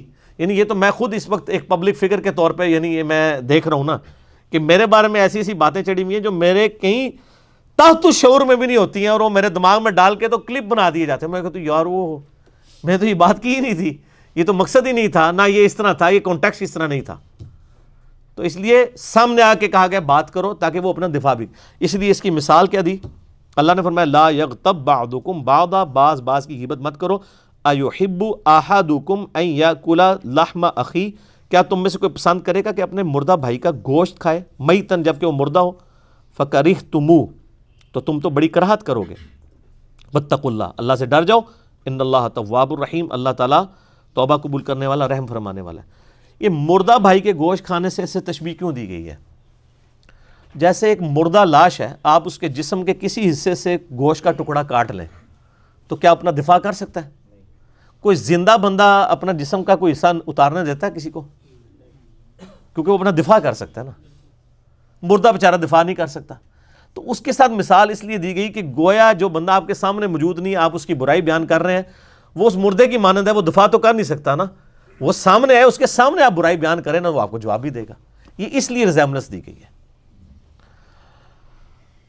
اب بڑی اہم ترین آیت آ رہی ہے، یہ پوری صورت ہی اہم ہے جی. میں یعنی مختصر اپنے ٹائم میں اس کو کور کر رہا ہوں، ورنہ اس پہ تو کئی لیکچر ہو سکتے تھے اس صورت کے اوپر. یا ایھا الناس انا خلقناکم من ذکر و انثی، اے لوگو بے شک ہم نے پیدا کیا ہے تمہیں ایک مرد اور ایک عورت سے، یعنی سیدنا آدم علیہ السلام اور اماں حوا سلام اللہ علیہ. وجعلناکم شعوبا وقبائل، اور تمہیں قوموں میں اور خاندانوں میں بانٹ دیے، قبیلوں میں. لتعارفوا، تاکہ تمہاری پہچان ہو. یعنی چائنیز بنا دیے ہیں اور وہ سارے ایک طرح کی شکلوں کے ہیں، افریقن ایک طرح کے ہیں، اس طریقے سے یہاں کے لوگ سب کانٹیننٹ کے ڈیفرنٹ شکلوں کے ہیں، مختلف قبیلے ہیں. یہ اس لیے نہیں ہے کہ تم ایک دوسرے کو کہو کہ اس کا ناک موٹا ہے تو اس کا رنگ کالا ہے، تو یہ گورا ہے تو یہ کالا ہے. یہ پہچان کے لیے تھا. یہ سب ایک ہی آدم کی اولاد ہے. یہ اس لیے کہ پہچان ہو. ان اکرمکم عند اللہ اتقاکم، یاد رکھنا بے شک اللہ کے نزدیک عزت والا وہ ہے جو متقی ہے. شکلوں میں فیصلے نہیں ہونے. صحیح مسلم میں حدیث، اللہ تعالیٰ تمہاری شکلوں اور مال کو نہیں دیکھتا، دلوں اور اعمال کو دیکھتا ہے. ان اللہ علیم خبیر، بے شک اللہ تعالیٰ علم والا اور خبر والا ہے، خبر رکھنے والا ہے. اسی کانٹیکس میں حجۃ الوداع کا خطبہ ہے مسند احمد میں کہ نبی علیہ السلام نے حجۃ الوداع کے موقع پر یہ خطبہ دیا اور فرمایا لوگو تم سب آدم علیہ السلام کی اولاد ہو، اور آدم علیہ السلام کو اللہ نے مٹی سے پیدا کیا تھا. کسی گورے کو کالے پر، کسی کالے کو گورے پر، کسی عربی کو اجمی پر، کسی اجمی کو عربی پر، کسی سرخ کو سیاہ پر، کسی سیاہ کو سرخ پر. کوئی فوقیت حاصل نہیں سوائے تقویٰ کے. اسی لیے دیکھیں نا جی، حضرت بلال حبشی تھے اور بخاری میں آتا ہے حضرت عمر عربی، حالانکہ عربیوں میں بہت زیادہ تعصب پایا جاتا تھا خاندانی طور پہ، لیکن حضرت عمر کیا کہہ رہے ہیں؟ ابو بکر ہمارے سید ہیں جنہوں نے ہمارے سید بلال کو آزاد کروایا. ایک عرب کا امیر، ایک قبیلے کا سردار، بنو عدی کا سردار، وہ تو اپنے عربی لوگوں کو اپنے ساتھ نہیں بٹھاتے تھے، اور وہ ایک حبشی کالے غلام کو کہہ رہے کہ میرا سید ہے اسلام کی وجہ سے. قالت الاعراب آمنا، یہ پینڈو لوگ کہتے ہیں ہم ایمان لائے. اعراب ہے پینڈو بادیہ نشین لوگ. اعراب جو زبر زیر پیش کی وجہ سے حالتیں عربی کے الفاظ کی بدلتی ہیں، یہ زبر اور زیر کا فرق ہے، آپ دیکھ لیں. یہ پینڈو لوگ کہتے ہیں ہم ایمان لائے. اور لم تؤمنو، اے نبی فرما دیجئے تم ایمان نہیں لے کے آئے ہو. ولیکن قولوا اسلمنا، بلکہ تم یہ کہو ہم اسلام لے کر آئے ہیں. یعنی یہ تمہارا جو دعویٰ ہے نا کہ ہم ایمان لے کر آئے ہیں، یہ ابھی تو ایمان ولما يدخل الایمان فی قلوبکم، ابھی ایمان تو تمہارے دلوں میں داخل ہی نہیں ہوا. یہ کس کو کہا جا رہا ہے؟ جو نبی علیہ السلام کے اصحاب ہیں، جو بالکل اینڈ پہ مسلمان ہوئے ہیں، ان کو کہا جا رہا ہے آپ یہ نہ کہو کہ ہم ایمان والے ہیں، آپ کو ہم اسلام لانے والے ہیں. ایمان تو دل کی کیفیت کا نام ہے. اسلام تو کوئی بھی کلمہ پڑھ دے اور جو ظاہری چیزیں ان پہ چلے تو وہ اسلام ہے، لیکن ایمان دل میں کھبانے کے لیے بڑی قربانیاں دینی پڑتی ہیں. یہ پینڈو لوگ کس طرح مسلمان ہوئے تھے؟ نبی علیہ السلام کو جب عرب میں غلبہ نصیب ہو گیا، اذا جاء نصر اللہ والفتح ورأیت الناس يدخلون فی دین اللہ افواجا، تو لوگ گروہ در گروہ اسلام میں داخل ہوئے. یعنی قبیلوں کو اندازہ ہو گیا کہ اب نبی علیہ السلام کو پاور حاصل ہوگی عرب کے اندر, اب یہ ان کا گراف اوپر ہی جائے گا. تو عرب کے قبائل نے ان کی بیعت کر لی. اب ایک قبیلے نے قریش کے ایک سردار یعنی نبی علیہ السلام کی بیعت کر لی. اس زمانے میں تو بیعت کا مطلب تھا کہ آپ یعنی ان کو اپنا بڑا تسلیم کر رہے ہیں, آپ ان کے پیچھے چلیں گے. لیکن نبی علیہ السلام کے کیس میں صرف یہ بیعت نہیں تھی بلکہ دین بھی قبول کرنا تھا. تو وہ دین اسی طریقے سے ہی قبول کر رہے تھے جس طرح وہ پہلے دوسرے قبائل کو اپنا بڑا مانتے تھے تو قبیلہ قبول کرتے تھے. نبی علیہ السلام کو بھی ایز اے قبیلے کا لیڈر کے طور پہ وہ لے رہے تھے. اب ظاہر ہے اسلام وہ اس طرح نہیں تھے قبول کر رہے کنوکشن کے ساتھ کہ بھئی اللہ کو ایک ماننا ہے, نبی علیہ السلام اللہ کے رسول ہیں, دین پہ چلنا ہے. نہیں, اس کو اسی طریقے سے مان رہے تھے کہ ان کو اللہ نے یعنی جنگ کی وجہ سے غلبہ ہو گیا تو ہم ان کو سرنڈر کرتے ہیں ان کے سامنے. لیکن نبی علیہ السلام کے سامنے سرنڈر کا مطلب سورہ توبہ کے اندر آیا کہ 4 مہینے کا ٹائم ہے, اسلام قبول کرو ادروائز قتل کیے جاؤ گے یا جزیرہ نما عرب چھوڑ جاؤ. انہوں نے کہا ٹھیک ہے جی, ہم قتل بھی نہیں ہوتے, عرب بھی نہیں چھوڑ کے جا سکتے, چلو جی ہم آپ کی بیعت کر لیتے ہیں. سر اس طرح کا جو اسلام ہوگا کس قسم کا ہوگا؟ ڈنگ ٹپاؤ کام ہی ہوگا نا. تو اللہ نے فرمایا یہ پینڈو آ کے کہتے ہیں ہم ایمان لائے, فرماؤ تم ایمان نہیں لے کے آئے, بس اسلام لے کے آئے, وہ بھی ایمان تمہارے دلوں میں داخل نہیں ہوا. وَإِن تُطِيعُوا اللَّهَ وَرَسُولَهُ, ہاں جب تم اطاعت کرو گے اللہ اور اس کے رسول کی, لا یلتکم من اعمالکم شیئا, اللہ تمہارے اعمال میں سے کچھ برباد نہیں کرے گا. ان اللہ غفور رحیم, بے شک اللہ تعالیٰ بخشنے والا مہربان ہے. یعنی تم آہستہ آہستہ اطاعت کرو, ایمان تمہارے دل میں کھبنا شروع ہو جائے گا, پھر ایک لیول اچیو ہو جائے گا. ظاہر ہے پھر ہوا ہے, ظاہر ہے کہ انہی لوگوں نے بعد میں رومن اور پرشین امپائرز الٹی ہیں نا. لیکن یہ یاد رکھے پھر انہی میں سے وہ لوگ بھی تھے جو حضور کی وفات کے بعد دوبارہ سے کافر بھی ہو گئے تھے, جن کے بارے میں بخاری مسلم میں حدیث آتی ہے میرے کو حوض کوثر پہ کچھ میرے اصحاب لائے جائیں گے, میں ان کو پہچانتا ہوں گا. جو یہ اہل حدیث پکڑ کے بریلویوں کے اوپر لگا رہے ہوتے ہیں وہ تو صحابہ کے بارے میں ہے. میں کہوں گا اصحابی یہ تو میرے صحابہ ہیں, تو مجھے بتایا جائے گا اے اللہ کے نبی آپ کی وفات کے بعد آپ کے دین سے الٹے قدم پھر گئے تھے اور انہوں نے دین میں بدعتیں جاری کر دی تھی. اور باقاعدہ بخاری میں الفاظ ہیں, ابن عباس کہتے ہیں یہ وہی لوگ ہیں جو حضور کی زندگی میں تو ایمان لے آئے لیکن حضور کی وفات کے بعد حضرت ابو بکر کے خلاف کھڑے ہو گئے, کوئی منکرین زکوٰۃ بن گئے, کوئی مسلمہ کذاب کے ساتھ مل گئے جا کے. اب یہ ڈیٹیل ٹاپک ہے, میرا مسئلہ نمبر 96 ہے, عظمت صحابہ, رد المنافقین اور سنی شیعہ کے اختلاف کا تحقیقی جائزہ. اس میں نے اس ٹاپک کو بخاری مسلم کی روشنی میں ڈیٹیل سے کور کیا اور اس میں نے یہ آیات بھی کور کی تھی کراس ریفرنس کے طور پہ.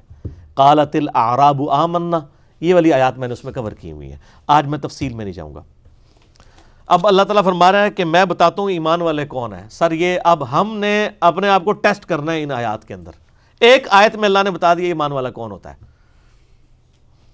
انما المؤمنون الذین آمنوا باللہ ورسولہ, مومنین تو صرف وہ لوگ ہوتے ہیں جو اللہ رسول پر ایمان لے آئیں اور مان لیں ایک بار کہ یہ اللہ, یہ ہمارے نبی, یہ ہمارا خدا ہے, معبود ہے, اور یہ ہمارے لیڈر ہیں اور ہمارے رہبر ہیں صلی اللہ علیہ وآلہ وسلم.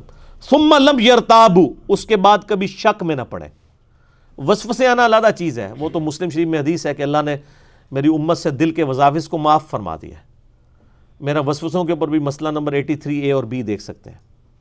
شک نہ کریں. وَجَاهَدُوا بِأَمْوَالِهِمْ وَأَنفُسِهِمْ فِي سَبِيلِ اللَّهِ. پہلی چیز کیا, اللہ رسول پر ایمان, اس کے بعد شک نہیں کرنا, اور تیسری چیز پھر وہ کوشش جاری رکھیں اپنے مال کے ذریعے اور اپنی جان کے ذریعے. یعنی مال کے ذریعے صدقات بھی اللہ کی راہ میں خرچ کریں اور جان بھی جب ضرورت پڑے قتال میں دینے کے لیے تیار ہو جائیں اللہ کی راہ میں. اولئک هم الصادقون, یہ اپنے دعوے میں سچے ہوں گے. تو سر ہم اپنے آپ کو ٹیسٹ کر لیتے ہیں. پہلا سوال تو سارے ہی پاس کر لیں گے کہ ہاں جی مننے ہیں جی اللہ رسول نو, لیکن دوسری بات کیا ہے, اللہ رسول کی بھی ماننی ہے, شک نہیں کرنا. تو سر شک ہی ہے نا, جس کو یہ پتا ہے کہ بے نمازی کو قبر میں عذاب ہوگا اور وہ نماز نہ پڑھتا ہو, تو اس کا کیا مطلب ہے؟ انہوں شک ہے کدھر ہے, کوئی دماغ کیڑا ہے کہ نہیں یار حوصلہ بخشی ہی جاواں, یہ بھی شک کی ایک فارم ہے. اگر آپ کو پتا ہو نا, جس کو پتا ہے کہ استری گرم کر کے جلاتی ہے, میں اب استری فل گرم کر کے اس کے سامنے رکھوں اور کہوں کہ سر ایک بار ہاتھ لاؤ نا, انہوں لگائے گا؟ جب تک اس لیول کا عذاب قبر کا اور آخرت کے عذاب کا یقین نہیں نہ ہوتا کسی شخص کو. تو سر جس طرح یہ یقین ہے نا, جس کا ایک بار استری سے ہاتھ جل جائے وہ ٹھنڈی استری کو بھی جناب ڈرتے ہوئے ہاتھ لگاتا ہے کہ ساڑی نہ جاواں. جب اس لیول کا اللہ کا ڈر ہوگا نا, اس شخص کی بھی نماز چھوٹ سکتی ہے, کبھی خدا کے ساتھ وہ بغاوت کر سکتا ہے؟ تو وہ شک میں پڑے ہوئے نا. اور یہ تیسری شرط تو بڑی وجاہدوا باموالہم، پھر جہاد کرنا ہے اپنے مال کے ذریعے. جیب ڈھیلی ہوگی تو پتہ چلے گا جناب کہ مال چونکہ انسان نے زندگی لگا کے کمایا ہوتا ہے نا، تو پھر جیب ڈھیلی کرنا مشکل کام ہوتا ہے. اپنے مال کے ذریعے اور اپنی جان کے ذریعے اللہ کی راہ میں جہاد کرنا ہے، کوشش جاری رکھنی ہے. ایک تو قتال ہے نا، وہ تو آخری درجہ ہے، چھوٹے لیول پہ بھی کوشش جاری رکھنی ہے. اللہ اکبر. یہ سچے لوگ ہوں گے. وہ جو سورہ توبہ میں آیا نا، یا ایھا الذین آمنوا اتقوا اللہ وکونوا مع الصادقین، یہ سورۃ المائدہ میں، ایمان والو اللہ کا تقوی اختیار کرو اور سچوں کے ساتھ رہو. یہ سچے لوگ ہیں. قل اتعلمون اللہ بدینکم، اے نبی ان سے فرمائیے کہ تم اپنے دین کا احسان کرتے ہو. اللہ نے جو تمہیں ایک دولت دی تھی اس کا اللہ کے اوپر احسان جتاتے ہو کہ جی ہم ایمان لے آئے ہیں. واللہ یعلم ما فی السماوات وما فی الارض، اللہ تعالیٰ جبکہ زمین و آسمان میں جو کچھ ہے اس کا جاننے والا ہے. تمہارے دلوں میں ایمان کھبا ہے کہ نہیں کھبا اللہ کو پتہ ہے. کوئی احسان نہ میرے اوپر جتاؤ ایمان لانے کا. واللہ بکل شیء علیم، اور اللہ تعالیٰ ہر چیز کو اپنے علم سے گھیرے ہوئے ہے، علم میں ہے ہر چیز اللہ کے. یمنون علیک ان اسلموا، اے نبی یہ احسان کرتے ہیں آپ کے اوپر کہ ہم اسلام لے کے آئے. قل لا تؤمنوا علی اسلامکم، قل لا تمنوا علی اسلامکم، اے نبی فرما دیجئے کہ اپنے اسلام لانے کا احسان میرے اوپر نہ جتاؤ، بلکہ کیا ہے، بل اللہ یمن علیکم، بلکہ یہ تو اللہ کا احسان ہے کہ اس نے تمہیں ایمان کی دولت دی ہے. ان ہداکم للایمان، کہ تمہیں ایمان کی طرف. یہاں پہ بھی اللہ تعالیٰ ویسے کہہ سکتا تھا کہ اے تلوار تواڈے سر اتے آئی ہے تو تسی کلمہ پڑھیا ہے بھی یہی تھا. سورہ توبہ میں آیا نا 4 مہینے کا ٹائم ہے، اسلام قبول کرو ادروائز گاٹے لے جان گے تواڈے. تو لیکن اللہ تعالیٰ نے پھر بھی ریکارڈ کیا ہے کہ نہیں، اللہ کا احسان ہے کہ تمہیں ایمان کی دولت دی. ان کنتم صادقین، اگر تم سچے ہو. ان اللہ یعلم غیب السماوات والارض، بے شک اللہ تعالیٰ غیب کا جاننے والا ہے جو کچھ آسمانوں میں اور زمین میں. واللہ بصیر بما تعملون، اور اللہ تعالیٰ دیکھ رہا ہے جو کچھ تم کام کر رہے ہو. یعنی اس کے اندر دھمکی ہے کہ اب یہ نہ ہو کہ کلمہ پڑھ کے تو جناب سمجھو کہ سب کچھ بیڑا پار ہے، دیکھا جا رہا ہے کون اعمال کرے گا. پھر بعد میں نے بتایا مرتد بھی ہوئے ہیں لوگ، وہ مسئلہ نمبر 96 دیکھ لیں. اور ایک اور ہے لیکچر مسئلہ نمبر 94، غزوہ تبوک کے موقع پر منافقین اور مومنین کے کردار کا فرق. اللہ تعالیٰ سے دعا جو حق بات میں نے کی اللہ تعالیٰ ہمارے دلوں میں راسخ فرمائے. اگر جذبات میں میرے منہ سے غلط بات نکل گئی اللہ تعالیٰ ہمارے دلوں سے معاف کر دے. سبحانک اللہم و بحمدک، اشہد ان لا الہ الا انت، استغفرک و اتوب الیک، وما علینا الا البلاغ المبین. جزاکم اللہ خیرا.